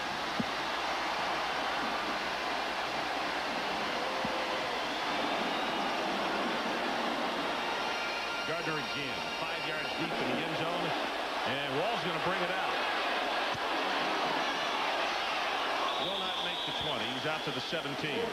Adrian Karsten, what do you have for us? Ron, I've got something from Jackie Sherrill's locker room. Here's the indication. On defense, they think they've got it going with the unit taking the field now. However, on offense, I think it's very important to get 4 to 5 yards on first down. So expect a combination, actually, of misdirection, finesse, and power. What that may mean is some of that trap and counter ISO they almost beat the national champion with. Well, we have to remember, Mississippi State scored more points on Alabama than anybody else on their schedule this year. Means big opening. 5, 10, 15. Ron, if you look at the sideline now, North Carolina players with the towels in their hands. Mack Brown got a message across to them. Now, whether they're going to be successful or not, I don't know. But I know this. They're a little bit more excited on that sideline. Natrone Means, number 20. Good block by the fullback, Mike Fulkerson, number 34. Again, look at the yardage he gets after he gets hit. Winds up actually with 17 on the carry. Had 60 yards in the first half. Means again. Puts the head down, breaks it across the 40. And he is to the 43. Mark Woodard and Daniel Boyd combining in the stop. Those are the updated stats now. 12 carries, 84 yards. Well, I mentioned that North Carolina had trouble protecting the passer in the first half. It just seemed to me like they overextend themselves on pass protection. So if Natrone Means can get hot running the sprint draw, that'll help pass protection for the North Carolina offensive line. First man through. Fulkerson. He's going to have the first down as he barrels across the 45. Juan Long, a junior out of Tupelo, Mississippi, makes the stop with Keevan Henry. Now let's see if he goes on first down now. He has good field position. See if he throws a play action pass here with Mike Thomas. Talked about it to Adrian Karsten. He'd like to throw on first down. Play action. You're successful with a couple runs. Now would be a good time to throw the play action pass.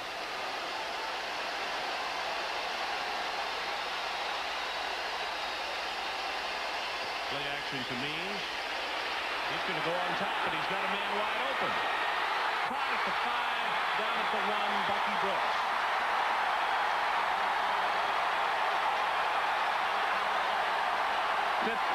yards. Well, you know who you have to give credit to for this play? Natrone Means, because he had success on first down, and now all of a sudden you get Mississippi State defensive backs peeking a little bit into the backfield. You get a good fake by Mike Thomas. Now he sets up and throws the football. Good concentration here by Bucky Brooks, because there were hands in his face. Kelvin Knight almost deflected that football. Now North Carolina with a player injured, and they have had to call a timeout. That's Curtis Parker, the junior tackle, number 72, who is coming off the field, and he has an injured left arm.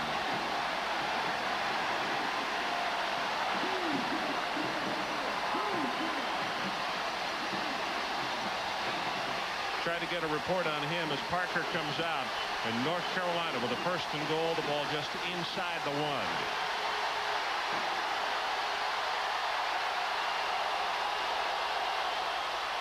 Falkerson going to be stopped right in his tracks. Jimmy Miles is the first man through.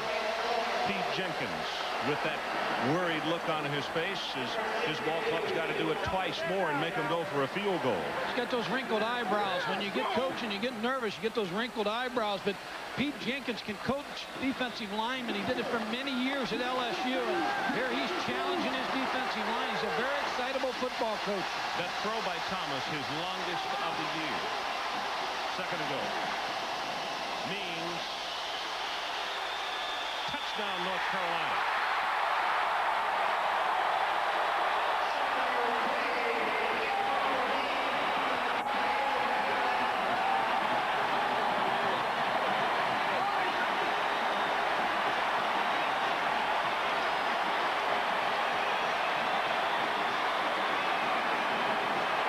Now the point comes home that we were making just a moment ago, and the reason you said Jackie Sherrill still had to be concerned.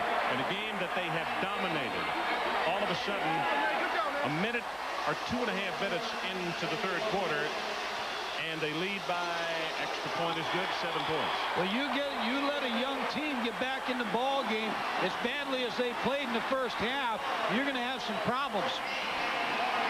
One more look at the time. Mississippi State cheerleaders holding up signs that say make noise.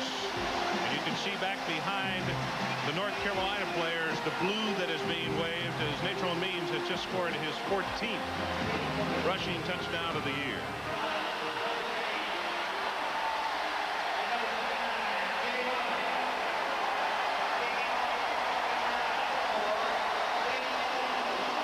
Push kick very high and short at the 25-yard line is taken.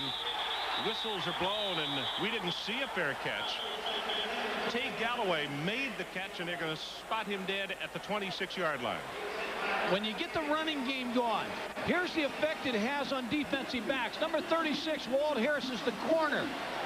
As the receiver, Bucky Brooks, comes off. Now, if we stop it right there, he's peeking in at the run. Now he's beat deep. Just a little move where he stopped, and the safety, Kelvin Knight, also bid on the run. Could not get back to help him. Clanton had actually called for the fair catch, Mike, on the kickoff. So the minute that it was taken in by Galloway, that's the reason the play was stopped at the 26. Play action. A deep curl again. Harris is there, and they will bump him out of bounds, but that's good for 15 yards. 4 catches for him. It's Baskerville on the stop. That play with the speed and agility of the Mississippi State wide receivers appears to be there all night. Well, here's the problem for North Carolina. When you start to the right side with the option fake, the secondary rolls to that side. That means the corner on the back side is in 3D coverage. That route is there all night because there's no help in the flat area. Greg Pump is looking at number 41, Ray Jacobs. He pretty well can draw the coverage from just watching where Ray Jacobs lines up. And he's calling his plays off the number 41's alignment. Jacobs replacing Jonathan Perry, who was injured back in the first half. Now, over the middle, ball is incomplete. Went right through the hands of Clanton. Maybe a little bit high and behind him, but he had his hands on it. And in fact, the linebacker was looking to make the hit rather than the interception. He might have gone with the tip drill there and wound up in good shape. They're trying the delays in the inside, but the routes that are open for Watson Brown now are the outside routes to Harris and Orlando Truitt because of the 3 deep zone. Watson's calling the play again. Greg Pump's looking over to him. See, Ron, you made a good point. He's got time because of the substitution, the way the play called. Pressure from the backside, and they sent the corner. Bernardo Harris, actually the outside linebacker, I beg your pardon. He's got a corner's number. And that's how you negate what Mississippi State's doing.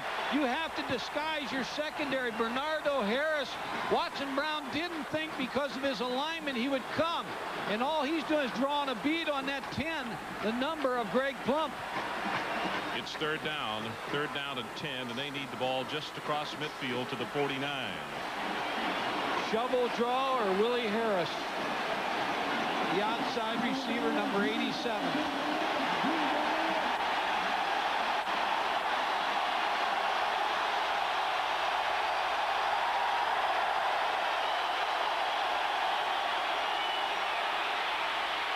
Flag goes down, pass incomplete.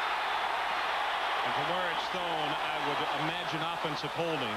Ron, this is a different North Carolina Tar Heel football team in the start of the second half. They're getting off blocks a little bit better than they did in the first half. They're a little bit more active on defense. Carl Torbush brought to corner Bernardo Harris, number 24, making some adjustments to the Mississippi State offense.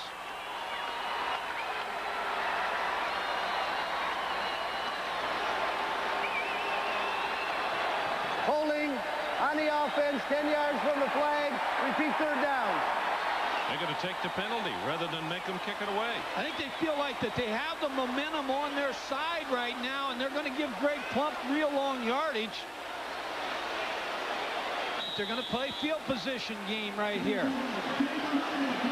72 on White, Jesse James. The hold on Ray Jacobs, number 41. We'll see if this decision pays off, Ron, to take the penalty.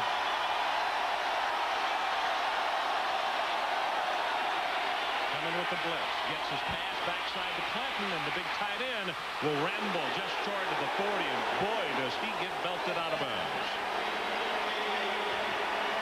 Mike, I'll tell you what it also shows. It shows the great respect, I guess, that they have for Todd Jordan, because if Jordan had been kicking from where that line of scrimmage was, they still could have been pinned deep.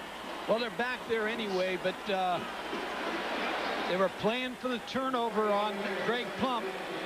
Troy Barnett, the reserve nose guard who replaced Bolden, is down and is injured at the 16. As you see Bolden coming back into the lineup. 14-7 our score if you went away for a bit. Mississippi State on top, but North Carolina has come back here in this third quarter.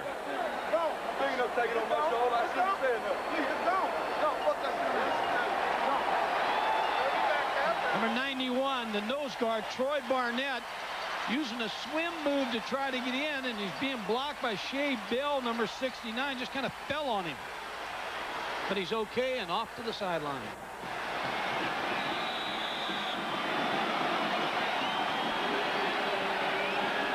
Jordan to punt.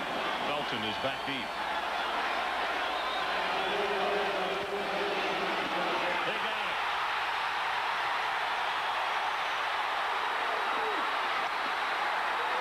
Bracy Walker.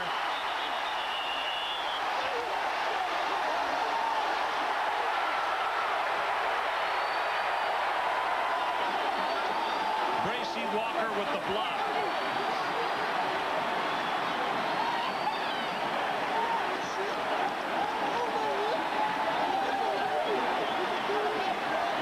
Well, they came close on the last punt block. They do a nice job of disguising.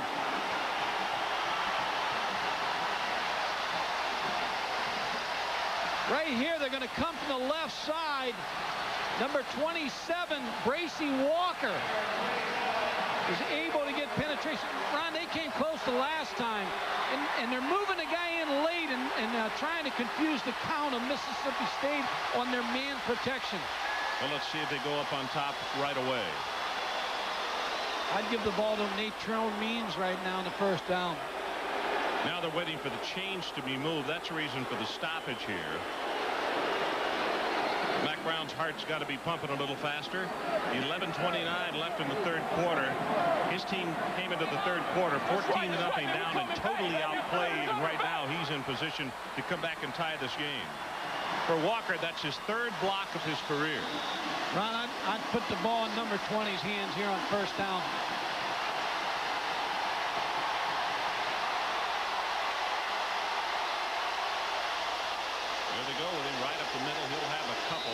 Daniel Boyd is the man at the bottom of the stack. Also number 90, Arlie Gibson.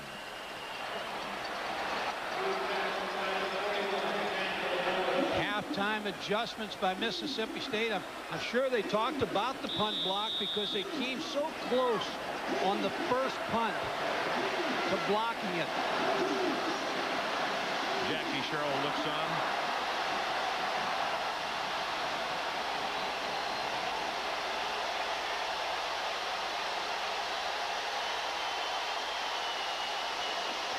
Play short side of the field, going to be tackled at the 17-yard line. It's going to be third down. It's Henry and Brown making the stop. Tried to put formation into the boundary because Mississippi State does not like to put their strong safety into the short side. When the ball's on the left hash, they're trying to overload it and try to get the extra blocker into the boundary. Look for a screen here, Ron. They're really effective. Good effective screen team through the year in the ACC.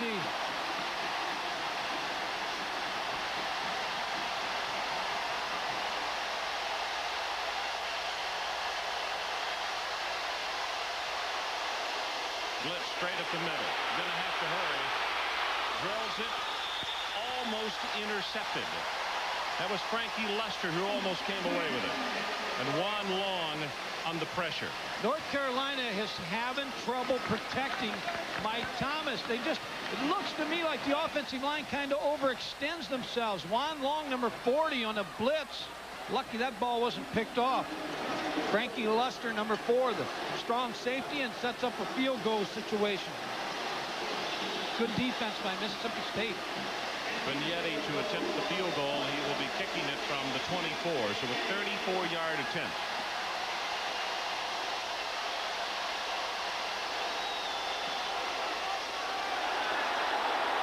No good. Off to the right.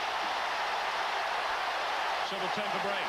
Mississippi State was in harm's way, and they just avoided it. We'll be right back to Atlanta. Reincarnation. The belief you can come back is just about anything.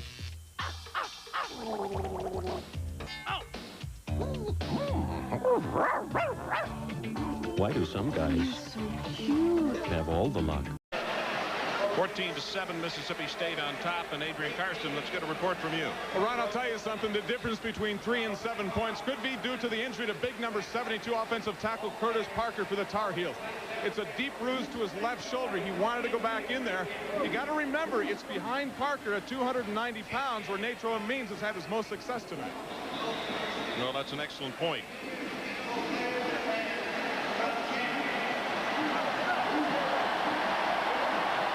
Jenkins, his ball club, with a monumental effort defensively there to keep him off the scoreboard after the blocked punt.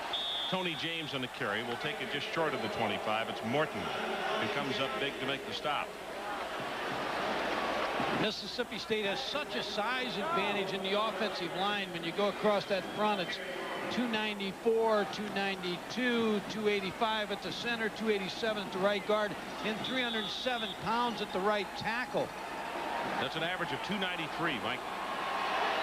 They do. They have a huge size advantage between the offensive line and defense. And they manhandled North Carolina, the defensive line.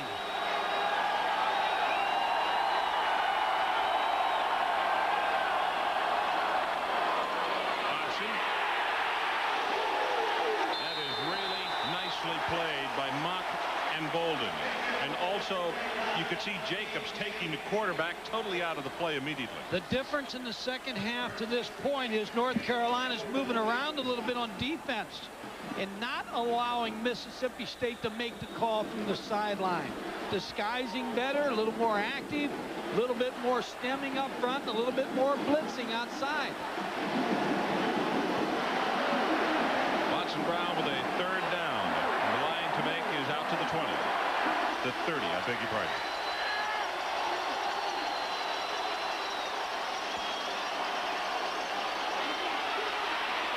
Pass is complete. Olamide Truitt at the 38. Crocker with the cover, but not close enough. 3 catches for him now. He just gets open, Ron. He's out of Parker High School in Birmingham, Alabama. You know, watch him run, try to run off Sean Crocker. He tried to have contact with him. There's just too much of a separation after he did try to make contact with Alanda. And Alanda just curls inside.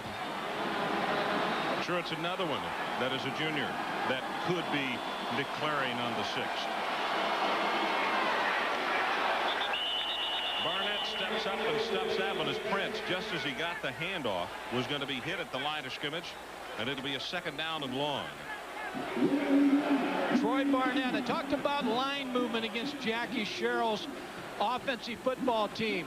Here's 91 right here. Watch him slant inside now and make the play. Beat the block of the center and tackle William Prince in the backfield. That's the line movement that they're having a little bit more success with in the 2nd half. Midway point of the 3rd quarter. 14-7 North Carolina.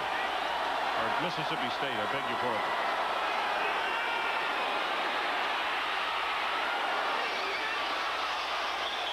Wanted Harris down at the 10, and it was well overthrown. Gracie Walker had the cover, and you can see Harris got turned totally around, as did Walker. Marcus Jones applying the pressure. Both these teams are young football teams, Ron, and by playing the day after New Year's when all the other bowl games are over, they're kind of just starting the new year. And I want to make a statement. Jackie Sherrill's team would like to be highly rated, and so would Mac Brown's young football team when the next season starts. Mississippi State 3 of 8 on 3rd down conversions.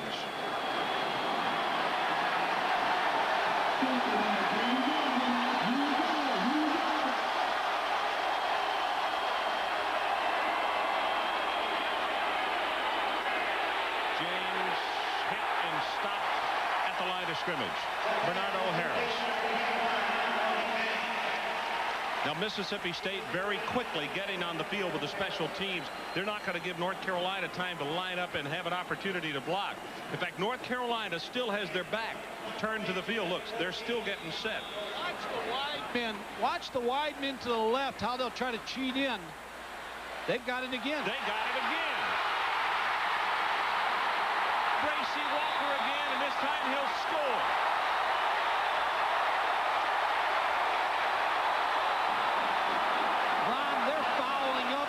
Count.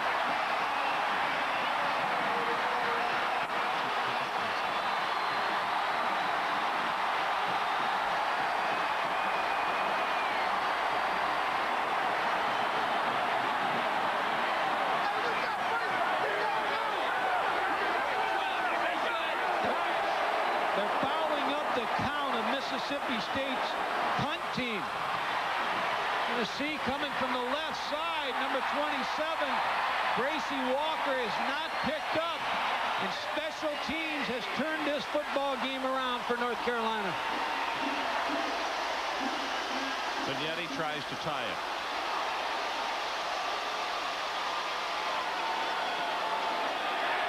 He's got it.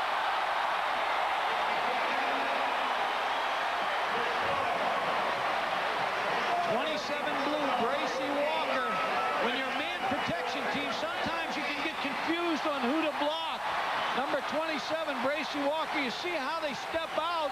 They had their count fouled up, and Gracie Walker not only blocks the punt, but carries it into the end zone. That's it at real speed. That's the 2nd time in his North Carolina career that he has blocked one for a touchdown. We mentioned a minute ago that he had 3. Now that's 4. And Mike, the really interesting thing about that is we mentioned that Jordan and his kicking team came sprinting on the field, and they tried to get lined up before North Carolina even turned around. Well, the umpire won't allow him to do that because he was setting the football, so North Carolina had time. This has been like all our bowl games. They've all been comebacks and tight football games. Jackie knows. I'll tell you what he's feeling right now. He knows he had a couple opportunities of breaking this game open, slipped by with officials' calls, and so he needs to regain his team's momentum.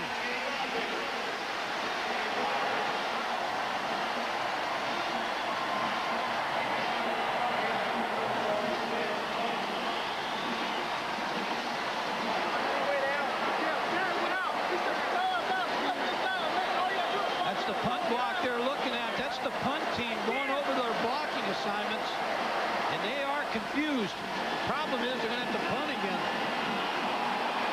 Again, the high pooch kick. And the 24, Galloway.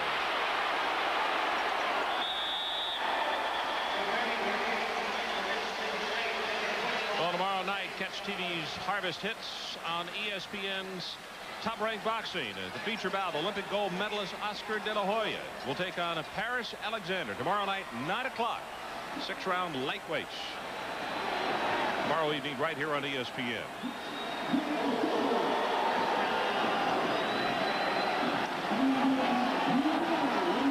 We've had some hard hits in this one tonight.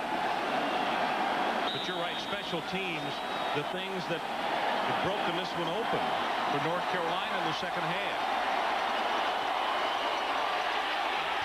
Caught from behind this time as Kurt Brown comes down the line of scrimmage for the tackle.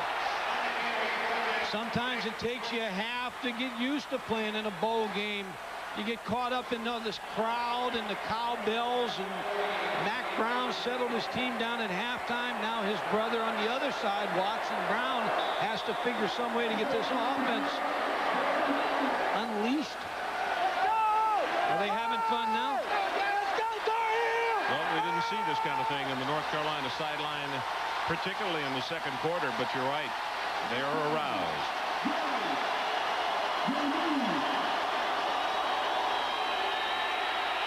Play action. Zings it, has it complete at the 47-yard line, Harris.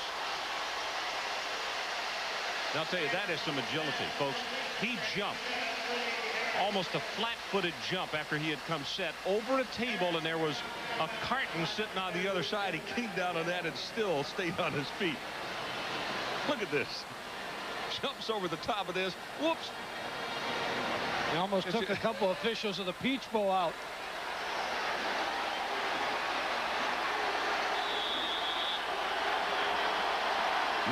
Yards on that completion.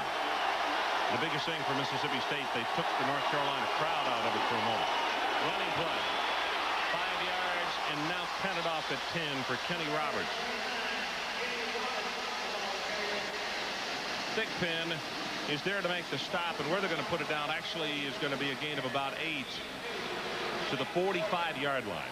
I like the way Greg Plump is playing for Mississippi State. They're now, it's a 14-14 game. He looks like he's in control. Back at quarterback now, feeling a little bit more of a rhythm. He threw that pass to Willie Harris. Looks, as I look at him now, he looks to me like he's got pretty good control of this drive.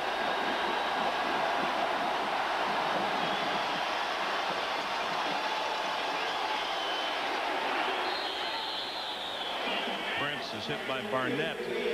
But Barnett has played a very good game tonight. Bolden started the same, but we've called Troy Barnett's name quite a bit. This is going to be close to the first down on the carry by Prince. It looks as though he'll have it, but they'll bring the chains in. Look at this crowd, Ron. 1985, they had 29,000 people at the Peach Bowl. Robert Dale Morgan, Neil Cameron, and then the Chamber of Commerce took it over. I think this bowl game can be a top 4 bowl game. They need a title sponsor.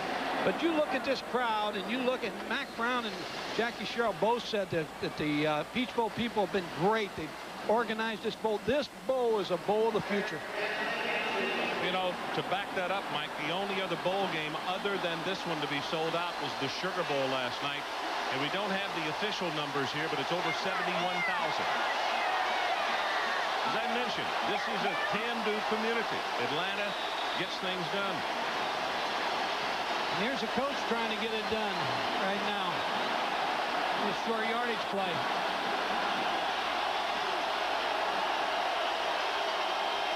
Straight ahead and the quarterback sneaks, and he'll have it. Bolden is down at the bottom of the pile.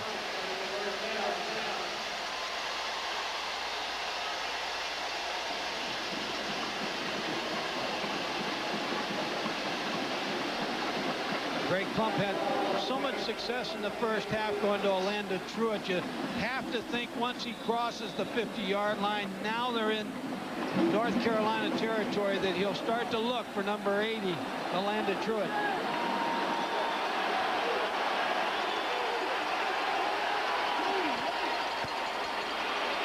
The big fullback is going to get mauled at the line of of scrimmage. Michael Davis, no place to run. As Mississippi State thought they might cross them up and have the first guy through with the carry. But Jacobs and Mock were not fooled at all. Mike, you mentioned the list at halftime of guys that to look for in 1993. I'll tell you, young fella that really was impressive yesterday. We thought he was going to be good, but he really has taken a huge step forward, and that's Heath Shuler, the quarterback at Tennessee. Wow, how good can he be? He can be great. He's got such a strong arm, and he's an option quarterback. Philip Fulmer has to be pleased with him at Tennessee. 7th play of the drive. Blitz coming up the middle this time. The pass is delivered and caught and then dropped with the tight end Clanton. And guess who hit him? Bracy Walker. Walker's been everywhere in the second half. I'll tell you somebody else who can't go away without talking about Ty Wheatley. In that Rose Bowl game yesterday, he was extremely impressive also for Michigan. Well, there's a lot of good young players out there. And when you talk about young players, you have to talk Bracy Walker. He was second team when fall camp started. He's been one of the biggest surprises on this North Carolina football team. He has developed into an all-ACC player. 3rd down, the line to make, the North Carolina 32.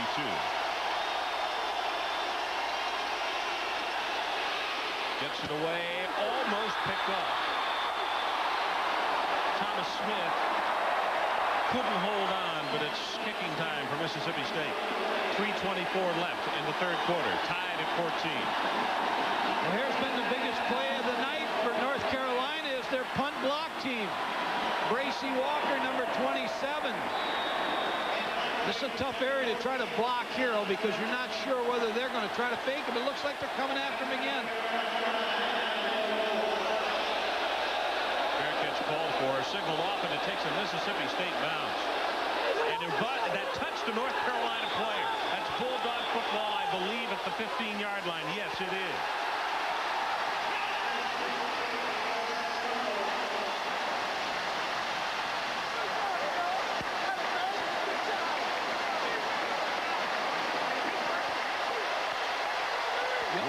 As the man had bounced off of, wasn't it? Yeah, you always have a signal when you're punt returner. You make a call, you yell Peter, Peter, and that's the call that tells all your players to get away from the football. And obviously, Marcus Wall, freshman, did not hear the call. You could see his head coach, rather than jumping him, had a smile on his face saying, "You know better, I know, but it could cost him dearly."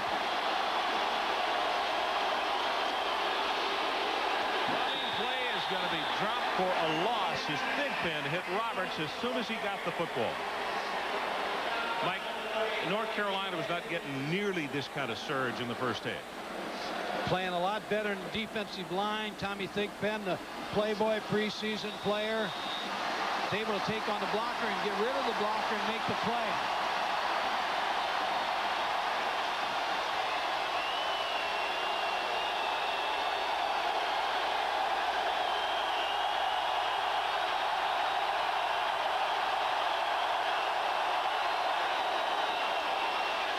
Goes to Prince, tries to turn the corner, going to be tackled at the 12-yard line, and Mississippi State came real close to having somebody in motion on that play just as the ball was snapped.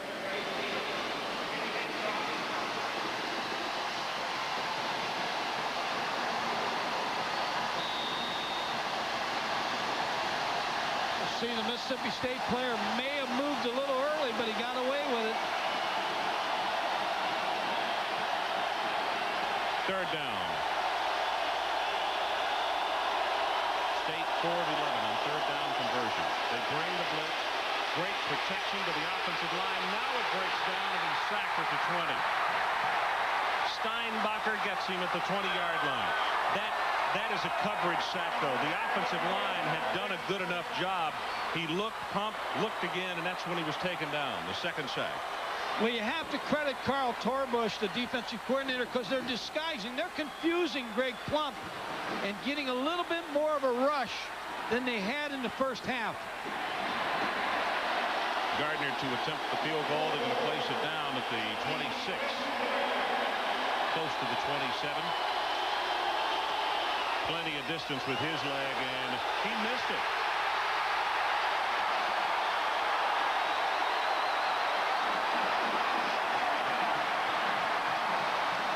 of a sudden, the special teams for Mississippi State have cost them in this second half. We'll be right back. If you're a fan of Notre Dame and have respect for the Heisman Trophy, here's an offer you must take a look at. Notre Dame has had more winners of the Heisman Trophy than any other school, 7. And each one of us has actually signed these 5,000 footballs, limited edition and officially licensed by the University of Notre Dame and the Downtown Athletic Club of New York. This ball also comes with a certificate of authenticity. Gardner just missing the field goal attempt right there. Sleepy injured against Florida on a Thursday night game we had on. Lost for the year, had to have knee surgery. North Carolina, Means breaks it big up the middle. That will be a run of 15 yards by Natron Means.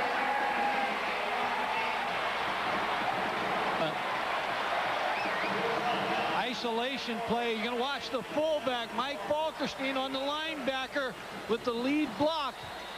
Linebacker steps up. There's the block by the fullback. Springs Natron Means into the back. Number 34, Mike Falkerson, with a block on the linebacker, was the key block.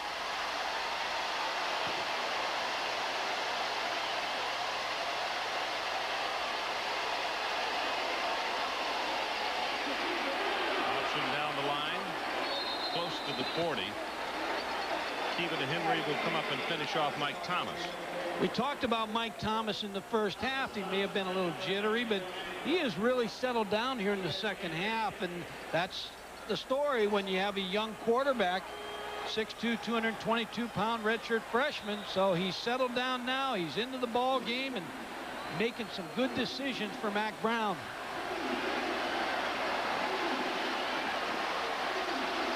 Clock ticks down, 4 seconds, 3, now 2, and that is the end of the third quarter. So they are standing here at the Georgia Dome with 4 fingers high in the air. Let's take a break. 14 apiece in the Peach Bowl. Tied at 14 apiece as we head to this final 15 minutes.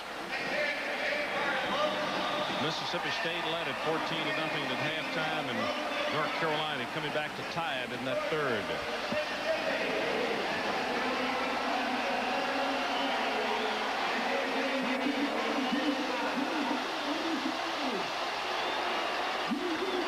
Means hopping and skipping close to the first down. I don't think he's going to have it at the 44. Daniel Boyd is the man who wrapped him up. He's the backside linebacker. Mike Falkerson, number 34, takes care of the near side linebacker Juan Long, and really getting Mack Brown's getting good blocking out of number 34, the fullback. Well, we mentioned back at the beginning of the ball game at North Carolina 13-0 when Natron Means rushes for 100 yards. Tonight he is at 106. We'll see if history will hold.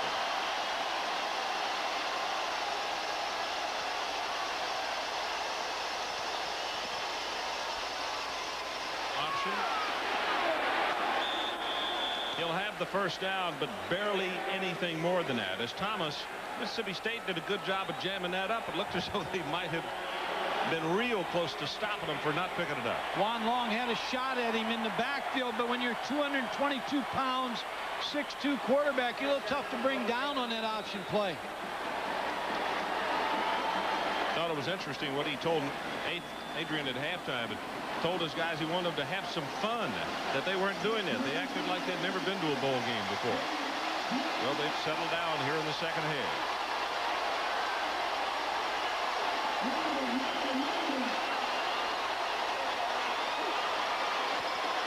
On first down, going to put it up, has a man there, and it's intercepted. 36, Walt Harris. Poorly thrown ball there. He just put it up into double coverage. Looked like it was a checkoff, Ron, and I'm sure that Mack Brown's going to grab Mike Thomas when he comes over to the sideline here and just talk to him a little bit about maybe staying in the plays and rather than checking out, because not sure he wanted him to check out of this play. Walt Harris, number 36, you're right. Look at the coverage. I mean, he threw the deep ball, but Walt Harris has got him doubled up with Frankie Luster, number 4. So I think that Bill Clay's secondary baited Mike Thomas into this throw and caused a turnover. So Mississippi State has an opportunity to cut into that North Carolina momentum. Good play action, going to go up on top. And that one is tipped away, and it was about to be intercepted. Baskerville knocked it away from his teammate. I believe it was Hitchcock who was lining up to make the interception. I think Orlando Truitt got tripped on this play. And it's not going to get the call. I just think he ran into his feet may have got caught with Baskerville, but you're going to see him come. He's pretty good coverage here. Double coverage. Watch Orlando Truitt go down. No, he just tripped. Jimmy Hitchcock, number 18, and Cliff Baskerville, number 2, had that one covered well. Pressure up the middle again. Shovel pass is caught. Going to go only for a couple of yards is Prince. Prince was having trouble getting out of the pack of people there. Troy Barnett again. Adrian Karsten, let's get an update from you. Ron, I can really feel the momentum in North Carolina's favor here for a couple of different reasons, although they got an injured player coming off the field, and I'll update that shortly. On defense at the line, they're using their hands so well, getting off those blocks, getting up the field through those gaps. On offense, they're beginning to angle and reach block a little bit more. Now that they got Curtis Parker back in the ball game. So let me check out that injury. I'll be back with you shortly. All right, the injury is to Troy Barnett, and he has been playing a sensational game.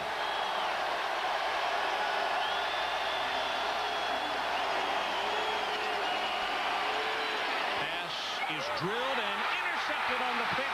That's Baskerville. Touchdown, North Carolina.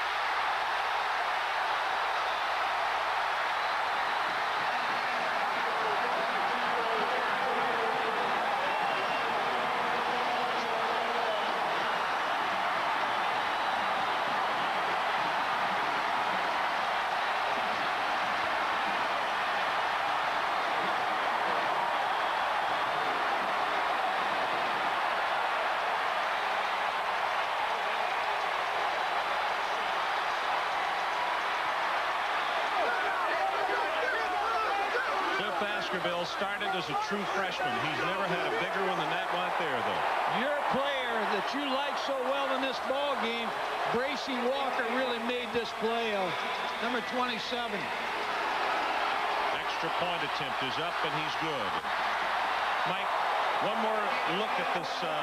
This is a good pass. I thought he just got it knocked away from him. Looked like he threw it a little bit too late. He had good pressure. Number 24, Bernardo Harris, is going to put pressure on. But now watch Bracy Walker with that hit. He springs it right open, and then Cliff Baskerville with the interception and a touchdown. See, he put it there. And with the No, it's right on the money, but I did what Bracy Walker just makes the play. Watch Bracy Walker come up with a hit. Bang! He hits, puts his helmet right on the football. Now Cliff Baskerville with the one-hand catch. Chris Jones lets the ball get away, and now some good blocking by North Carolina. So Bracy Walker he's everywhere. Has blocked a kick and scored a touchdown, made a hit that caused a fumble for another touchdown by his teammate. And when you look all over the country, if you're a young football player aspiring to be a football player in grade school or junior high right now, he started the season. Look at this. He not only can play football, he's a gymnast, but he started the football season as the second-team player. He didn't allow that to hurt him or stop him, and all of a sudden he's the player of the game so far in this football contest. Fourth interception of the season. Watson by Baskerville, and it's a 44-yard return officially, they're now saying, Mike. Watson Brown trying to settle Greg Plump down a little bit now. He knows he threw a good pass. You're right. That ball was right on the money. Bracy Walker just made a big play, and he probably got about an 8-5 on that flip.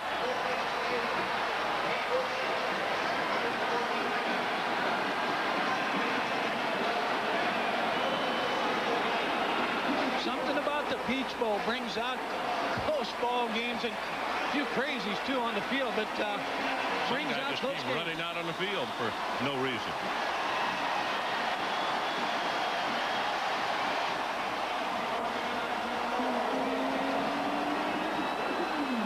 Again, they pooch the kick, and it'll go out of bounds.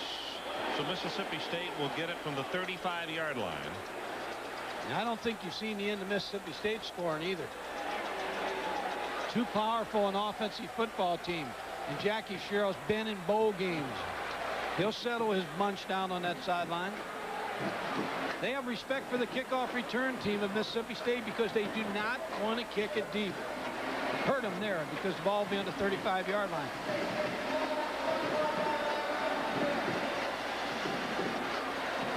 Well, they probably watched last night's Sugar Bowl game. They had already made up their mind, but you know, there were some kicks to some folks in that ball game out there between Williams and Palmer. You keep doing it, you're going to get burned, and I guess North Carolina just doesn't want to take a chance on getting burned. Option again back into the boundary. And he'll have a gain of 5, now make it 6 as they'll spot him out of bounds at the 41-yard line. Prince was hit by Morton and also Bernardo Harris. And if you have just joined us or had been away and you saw Mississippi State on top 14-0, what has happened here in the second half, North Carolina has used a blocked kick that they took it for a touchdown. They blocked another punt but got no points out of that one. Then an intercepted pass for a touchdown. They've scored 21 unanswered points, and it's the Heels on top, 21-14.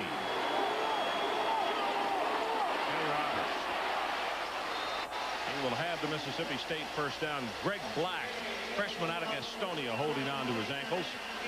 Now they're going back to their game plan of trying to run the football and use the big offensive line here in the fourth quarter, that the advantage that they have.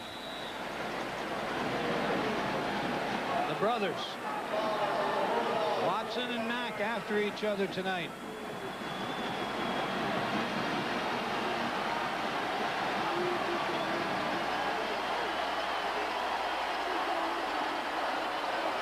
Play action, a good one, and they got him wide open.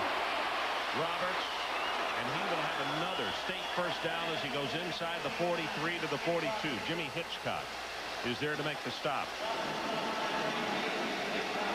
Kind of drive you would expect out of a veteran team. Just be very patient. An eternity on the scoreboard clock with 12 minutes. Greg Plump, the junior quarterback who was brought into action when Sleepy Robinson was hurt, is in total control of his offensive football team.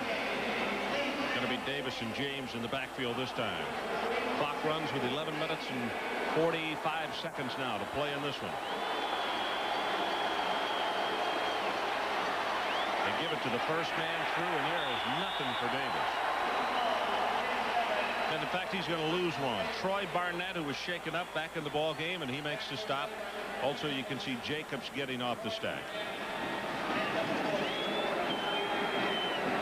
In fact, Davis might have been shaken up a little bit. He is going off the field kind of gingerly across the way.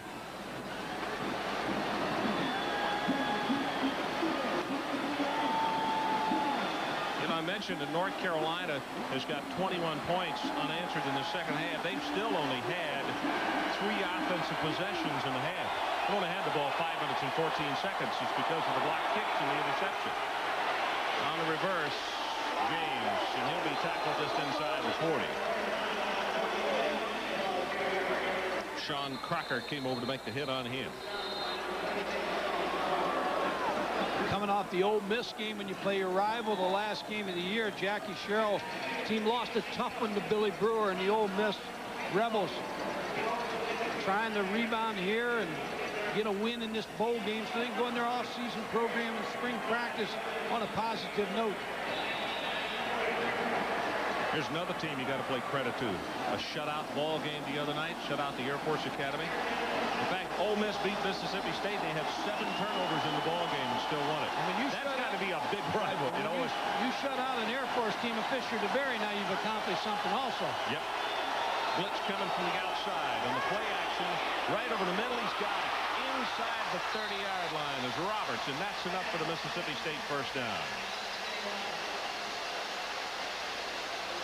Talking to Carl Torbush, and he was talking about the Ole Miss tape. They exchanged all 11 game tapes this year, but he said what he did was he just took the tapes that when Greg Plump became the quarterback the last 5 games, and he said their attack is a lot like Ole Miss, so they just went with that tape.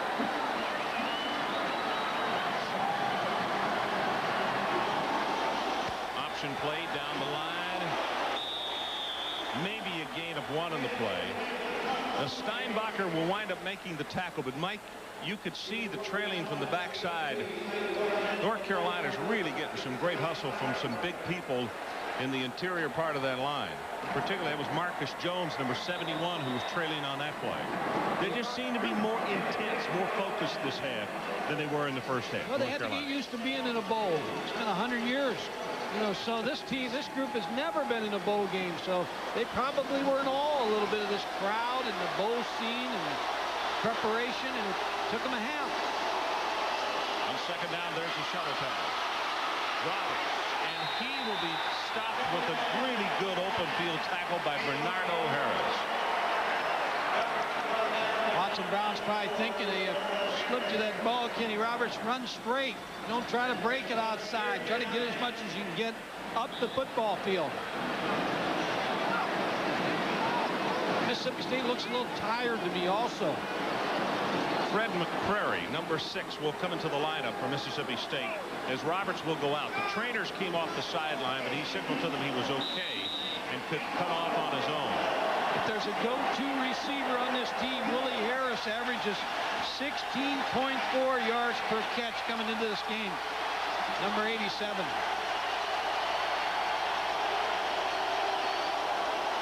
Play action pressure. He was hit just as the ball was delivered, and it's Bernardo Harris who slipped his blocker. Had he not, it looked as though State had at least one receiver open.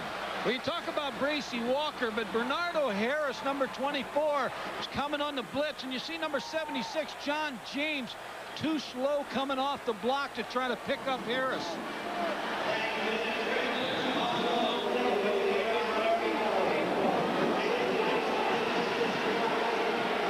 Mississippi State's only got 10 men on the field right now. They should get this one blocked. They should call timeout. They only have 10 players on the field. Gardner to attempt 41-yard field goal. The flag comes down plenty of distance, and he's good. I'm not sure they had enough guys on the line of scrimmage. And that's what they may get called for. That's it. Procedure against Mississippi State. You know, boy, special teams. Jackie Sherrill, you could just boil a pot of water on his head right now. So there's only 10 guys here. 1, 2, 3, 4, 5, 6, 7, 8, 9, 10. Don't have enough guys on the line of scrimmage. And that's the call. Jackie Sherrill was on the sideline trying to get the timeout. And Ron, you made a point earlier. Special teams has blown up in the face of Jackie Sherrill tonight. And they have been so good. They've been very good on special teams. Well, the guy who's the holder counts the players. Yeah. He should have made the timeout, but he didn't count the number on the field. Now let's see if it hurts him. 47-yard attempt. Plenty of distance, and he's got this one. Got away with one. So let's take a timeout with our new score. 21-17 North Carolina. We'll be back to Atlanta after this.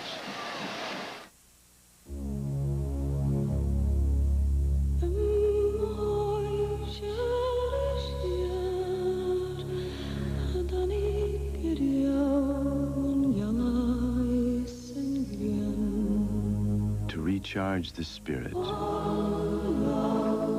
To stop the world. By the way, here are the official numbers. A previous high, 59,322 last year.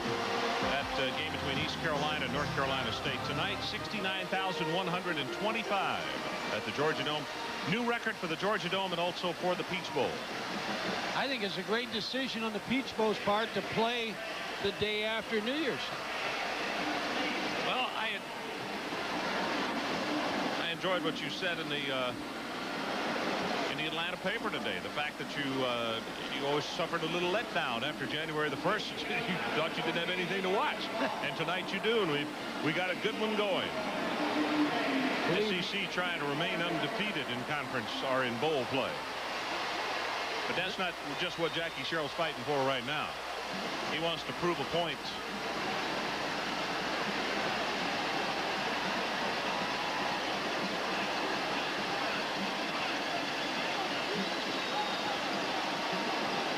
One kick block, didn't give up any points. By Goskey, right back, got it blocked again. This time gave up a touchdown. And then the special teams a moment ago came close to costing them again, but they were able to get the field goal by this man right here, Gardner.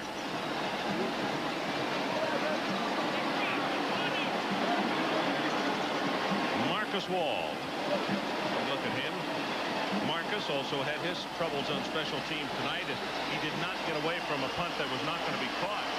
Came off his feet and was recovered by Mississippi State.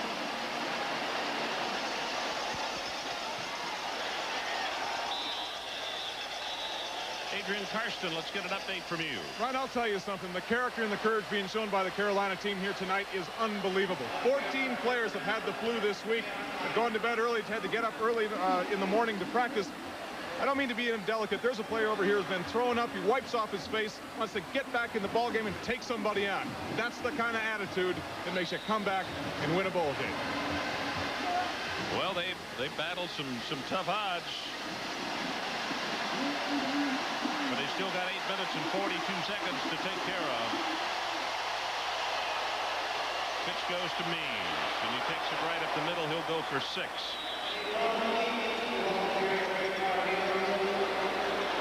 When you have a big back over 230 pounds, this is the time you need him to perform, because you got a tired football team on the other side defensively, so that 230 should be tough to bring down. Like the time of possession in the second half because of the way that North Carolina has scored. Carolina's only had the ball 5 minutes and 14 seconds. Mississippi State 14 minutes and 58. But they only have 3 points to show for it.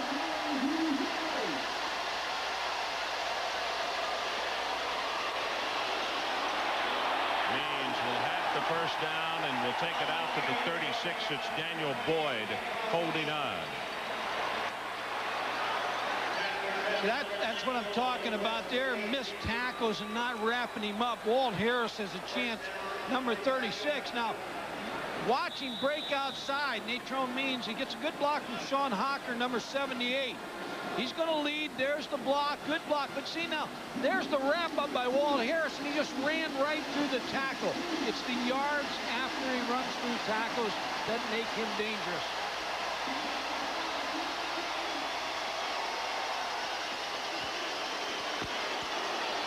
You could hear the headgears come together at the 43. First man there was Jerome Brown. They continue to work the right side of the line and the right side into the short side of the field with formation into the boundary. And I think it's amazing Jerome Brown played this ball game. Last night they didn't think he was going to play, and he's been a stalwart in the defensive line. That's right. As late as 11 o'clock last night, you got that report from them, because it's one of the first things you said at the production meeting this morning, is that they were extremely doubtful that he would be able to go. He not only has played, though, he's contributed a lot.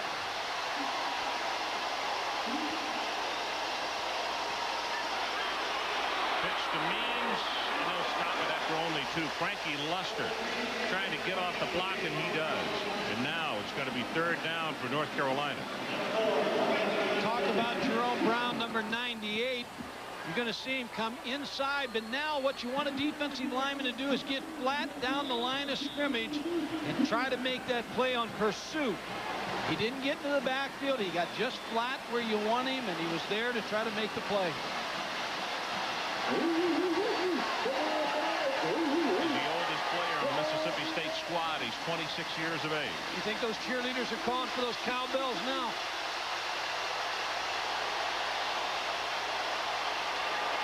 Means, and he will be tripped up. Number 90, Arlie Gibson, got a hand on him. And North Carolina will have to kick. 5:52 on the clock, Ron. A lot of time for the Mississippi State offense. It's easy for me to say.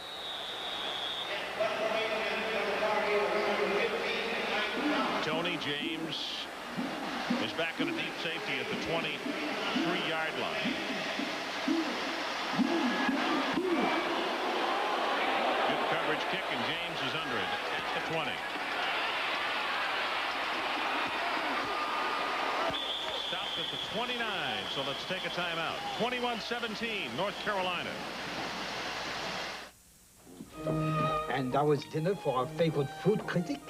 Everything was wonderful. Something else to drink, monsieur? Yes. Make it a Bud Light, please.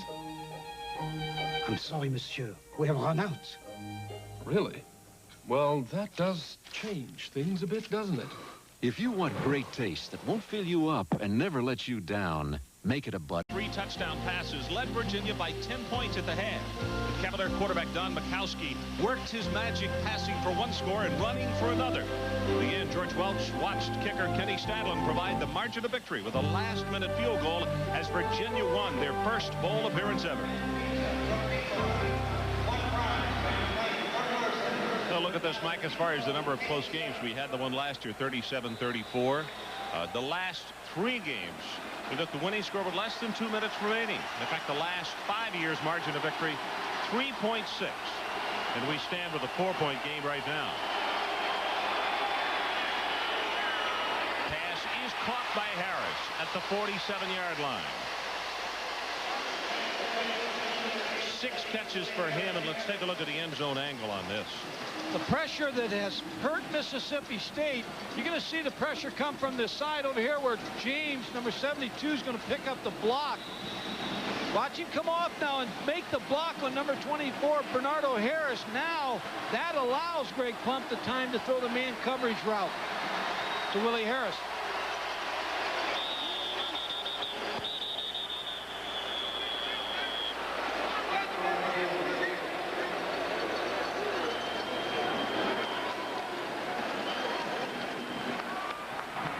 Dead ball, false start on the offense. 5-yard penalty, 1st and 15.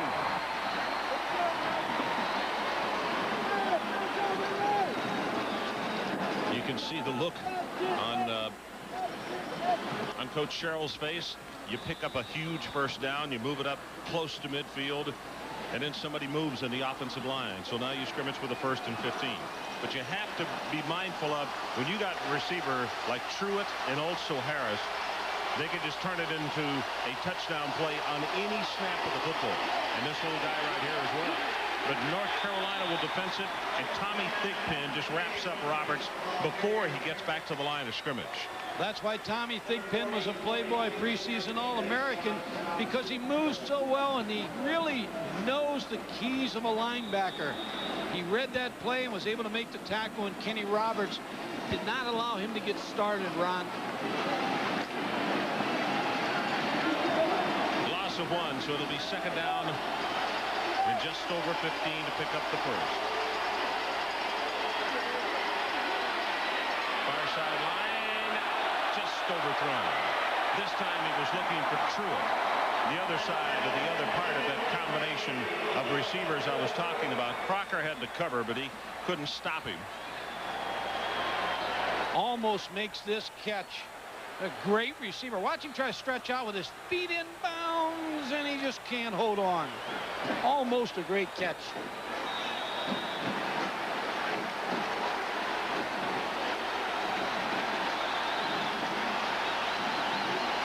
Third down, and the line that Mississippi State needs is the 42.5. Good protection, zips it over the middle, and it's caught. That's Harris. He will have the Mississippi State first down at the 35.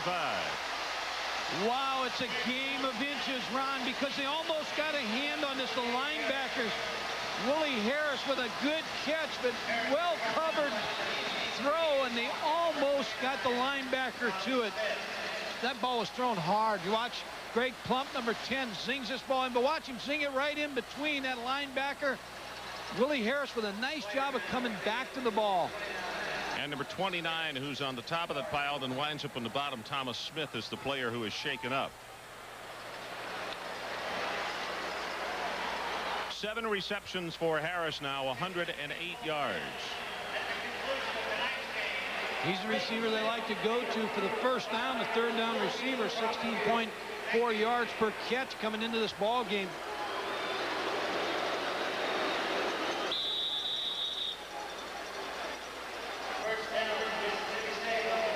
Well, the SEC streak of 5-0 on the line as we are under 4 minutes to play.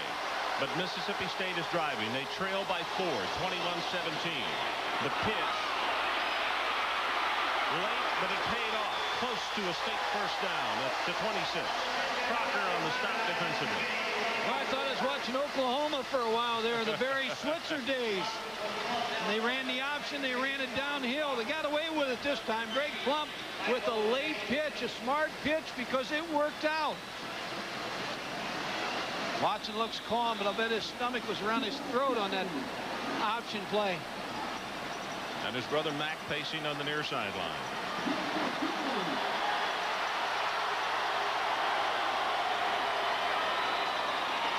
Roberts breaks off one tackle, and then there's going to be set down at the 25. And from where they have shown the mark, it's going to be very close to the first down. Walker, one of the first men to help out there. Thigpen also got a piece of it. Now Thigpen is going to come off the field. Watson, Brown, and Jackie Sherrill are thinking about the fact they need a drive here with some good mix. Mack Brown now has to put his thoughts to when his team gets the ball back. If Mississippi State scores, he's going to have his 3 timeouts, but less than 2 minutes probably to score. In the pocket, there's the pressure. The pass is intercepted by North Carolina's Kerry Muck. And Ray Jacobs caused it. He was the man with the pressure, number 41. Greg Plump knows he made a mistake. There's still 2:32 on the clock, Ron, and 3 timeouts left. So it's now turned over to the Mississippi State defense.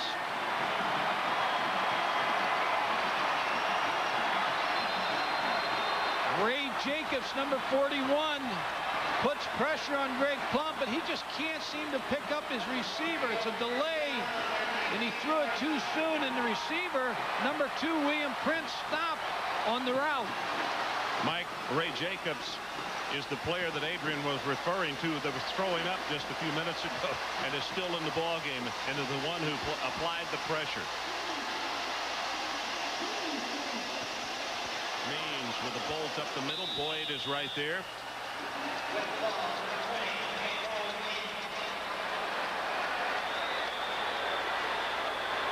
So North Carolina takes it over with not what you would call super field position, but they don't care. They want to run 2 minutes and 15 seconds off that clock and claim a victory for that gentleman there. It's interesting how Jackie Sherrill called timeout on that last play.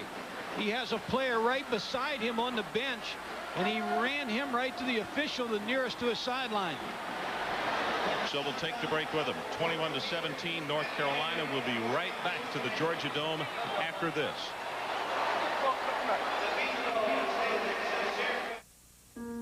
You know, I don't get it. We make so much more than our parents ever did. And they bought a house, took vacations.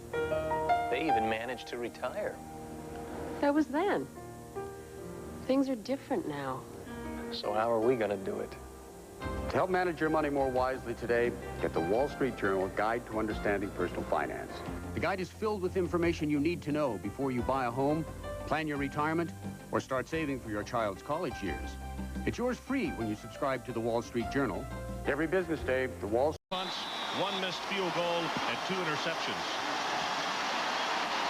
We need to hold Natrone Means in check here and not allow North Carolina to get a first down.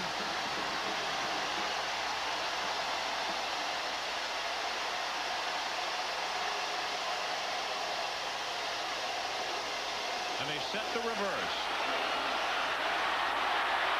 Brooks at the 25-yard line, and he'll be manhandled by Woodard.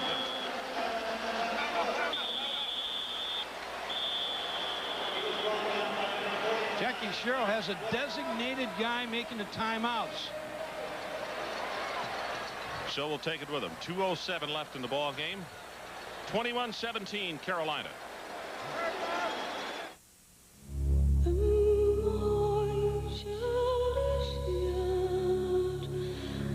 It's a car. It's also a Volkswagen. So it comes from a belief that driving is passion, that a car isn't 2 tons of heartless steel and high technology, but a friend. E6 Passat Touring Sedan. Experience why don't you Volkswagen retailer. A kiss? No, I'm sorry. I don't think so. Oh, no, please, no, baby, no. Oh, not a good idea. Not now. No, bad time. Fight morning breath with Scope. Scope has 2 powerful ingredients that kill 90% of the bacteria that cause morning breath. Your kiss is ready. Pucker up. Right on the kisser. Come on. Kiss. Champion trophy. Time of possession, second half. Mississippi State, 21 minutes, 14 seconds. North Carolina, 8:51. But there's a block punt for a touchdown and an interception for a touchdown down in there that made the difference. Zings the pass, and that is incomplete. Corey Holiday, who has been, for the most part, silenced tonight, was the intended receiver. It's a big play because it stops the clock and allows Mississippi State the one timeout to keep for their offense. Mac Brown was playing very aggressive, though, trying to pick up the first down with his quarterback, Mike Thomas. Now if you're Mississippi State, you have to go after this block, although you've got Tony James back here, a great return man. They've been trying to either get the ball high, pressure up the middle, they get it away, and he gets it high again. Good coverage kick. James at the 39, and he will be stopped after a gain of only 1. 36 on the punt and 1 on the return. And Carolina has tried to stay away from a situation of kicking to the young man because of just what he can do to you so quickly. Well, they tried to go for the block there, which means you're back there by yourself. Get what you can get. Now they've got to get the ball to Willie Harris and Orlando Truitt. They have to be the 2 featured receivers in this formation for Greg Plump.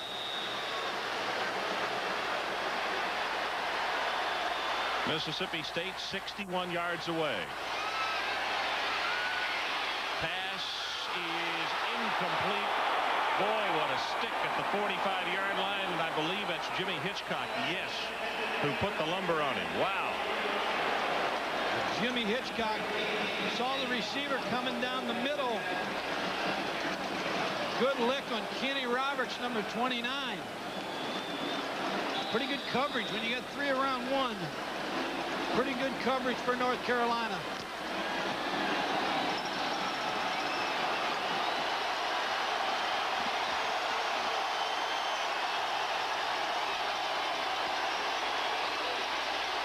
That's complete across the 50 to Harris and down to the 43-yard line. Harris just keeps coming up with plays. Number 87, Carl Torbush, defensive coordinator, said he's the guy they like to go to in key situations. 1 timeout left for Mississippi State. 8th catch of the ball game for Harris, 126 yards. Clock is running again, under 130. Pass overthrown, and Plump, boy, he took a hit just as he delivered the football back at the 45-yard line. That's Austin Robbins, the big junior out of Washington, D.C., who belted him. Austin is 6'6", 287. Still have 1 timeout left, Mississippi State. With 1:24 on the clock, 1 timeout becomes big for them.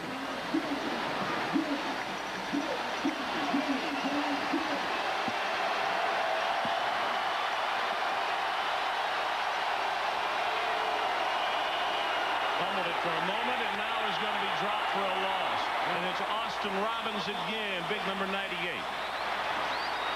And Jackie Sherrill has to use the final timeout for the Bulldogs.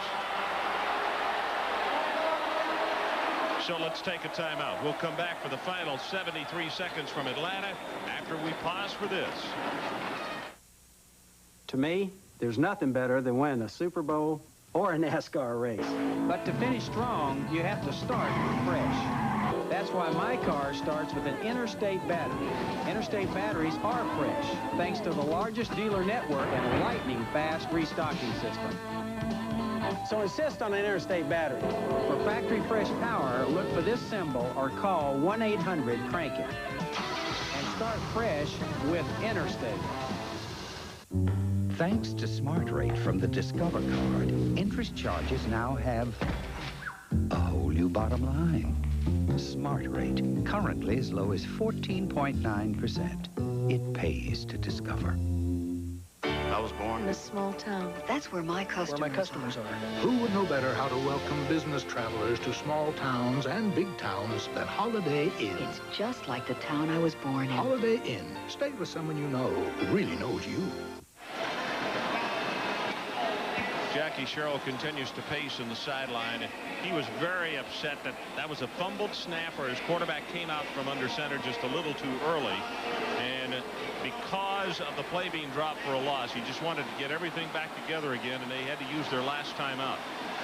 So the situation, they're down 21-17, and the officials asked them to put 4 seconds back on the clock. So we have 1:17 remaining. Must have an ACC timer here.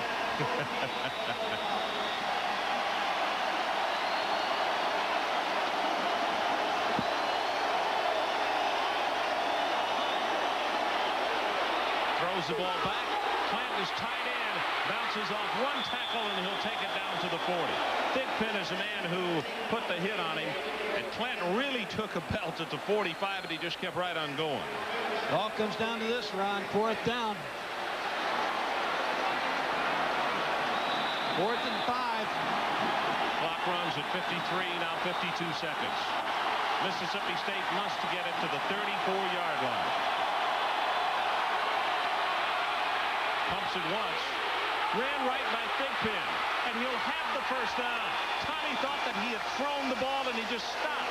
It looked so strange, he just stopped. He was right by him. Well, Greg Plump made a great decision because he was going to try to throw to his back out of the backfield, William Prince, but William Prince would not have had enough yardage for the first down. So he did give the pump and was able to hold on to it. Now, he had a shoulder separation against Ole Miss, and this may be the same injury that he had at this season's final game. Sure looks like a shoulder. We're going to show you a replay, and you can see how strange it looks. In fact, I don't know if it's going to be regular speed or what. Watch Thigpen as he goes by him. See, he thought he threw it. He looked back downfield. Look at 40. Just standing there as he thought the ball was delivered. Well, that great decision by Greg Plump because he didn't have the first down if he would have thrown the football to the receiver. Jackie, come on, come on, come on, come on. Get the first down. Now, if something's wrong with Greg Plump, then he can't continue. He's going to have to go out of play. Rodney Hudson now, who had a series early in the ball game. So he's been in, and they're also warming up another quarterback on the sideline. Number 14. Todd Jordan, who's from Tupelo. He's played quarterback. He obviously is the punter. He's a junior, a little bit more experienced, so you have 2 quarterbacks to choose from. Come on now. Hey, 38 seconds.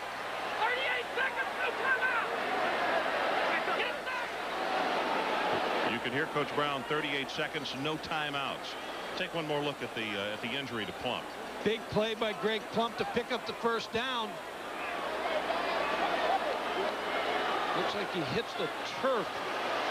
Yeah, he came down on that shoulder. Left shoulder. He has to come out of play.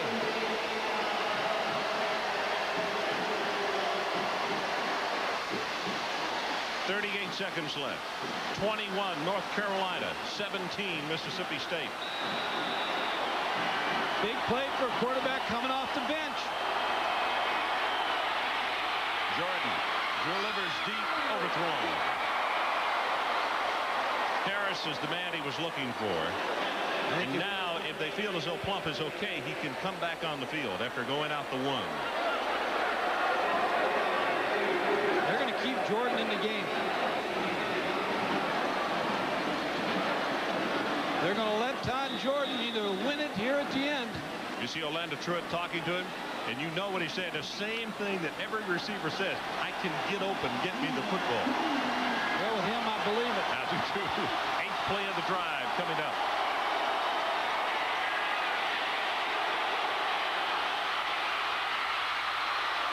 They'll take it to the 22. It's not enough for the first down. The clock now running to 20 seconds. County. They want him to throw the ball into the turf to stop the clock, which will make it 4th and short.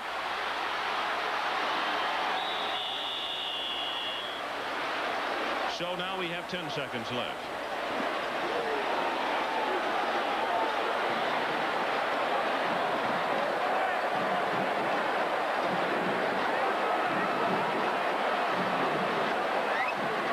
Mississippi State with no timeouts left.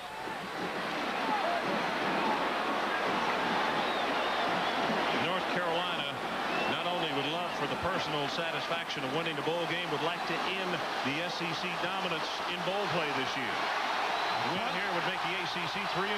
Todd Jordan needs a completion here. Jordan deep over the middle. Nobody's there.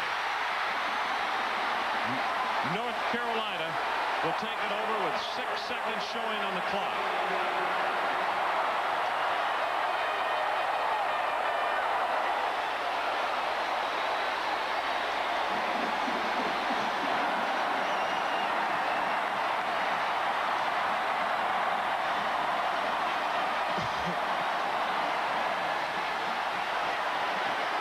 Because the ball was thrown down and stopping the clock on 3rd down, Mike, I'm not sure the players on the bench realized that it was 4th down until all of a sudden they looked and the offensive team, or the defensive team, was coming off the field, and then they started waving their towels on the sideline.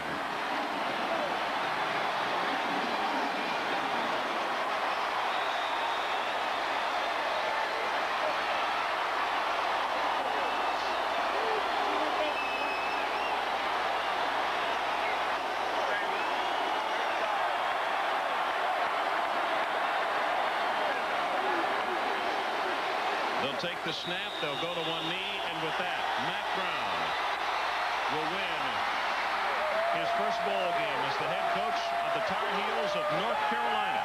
The final score, North Carolina 21 and Mississippi State 17. Stay tuned for SportsCenter, which is going to follow next. For Mike Gottfried and Adrian Karsten, I'm Ron Franklin saying thanks to the folks here in Atlanta and the Peach Bowl. They have been wonderful. And good night from Atlanta, Georgia. SportsCenter is coming up next.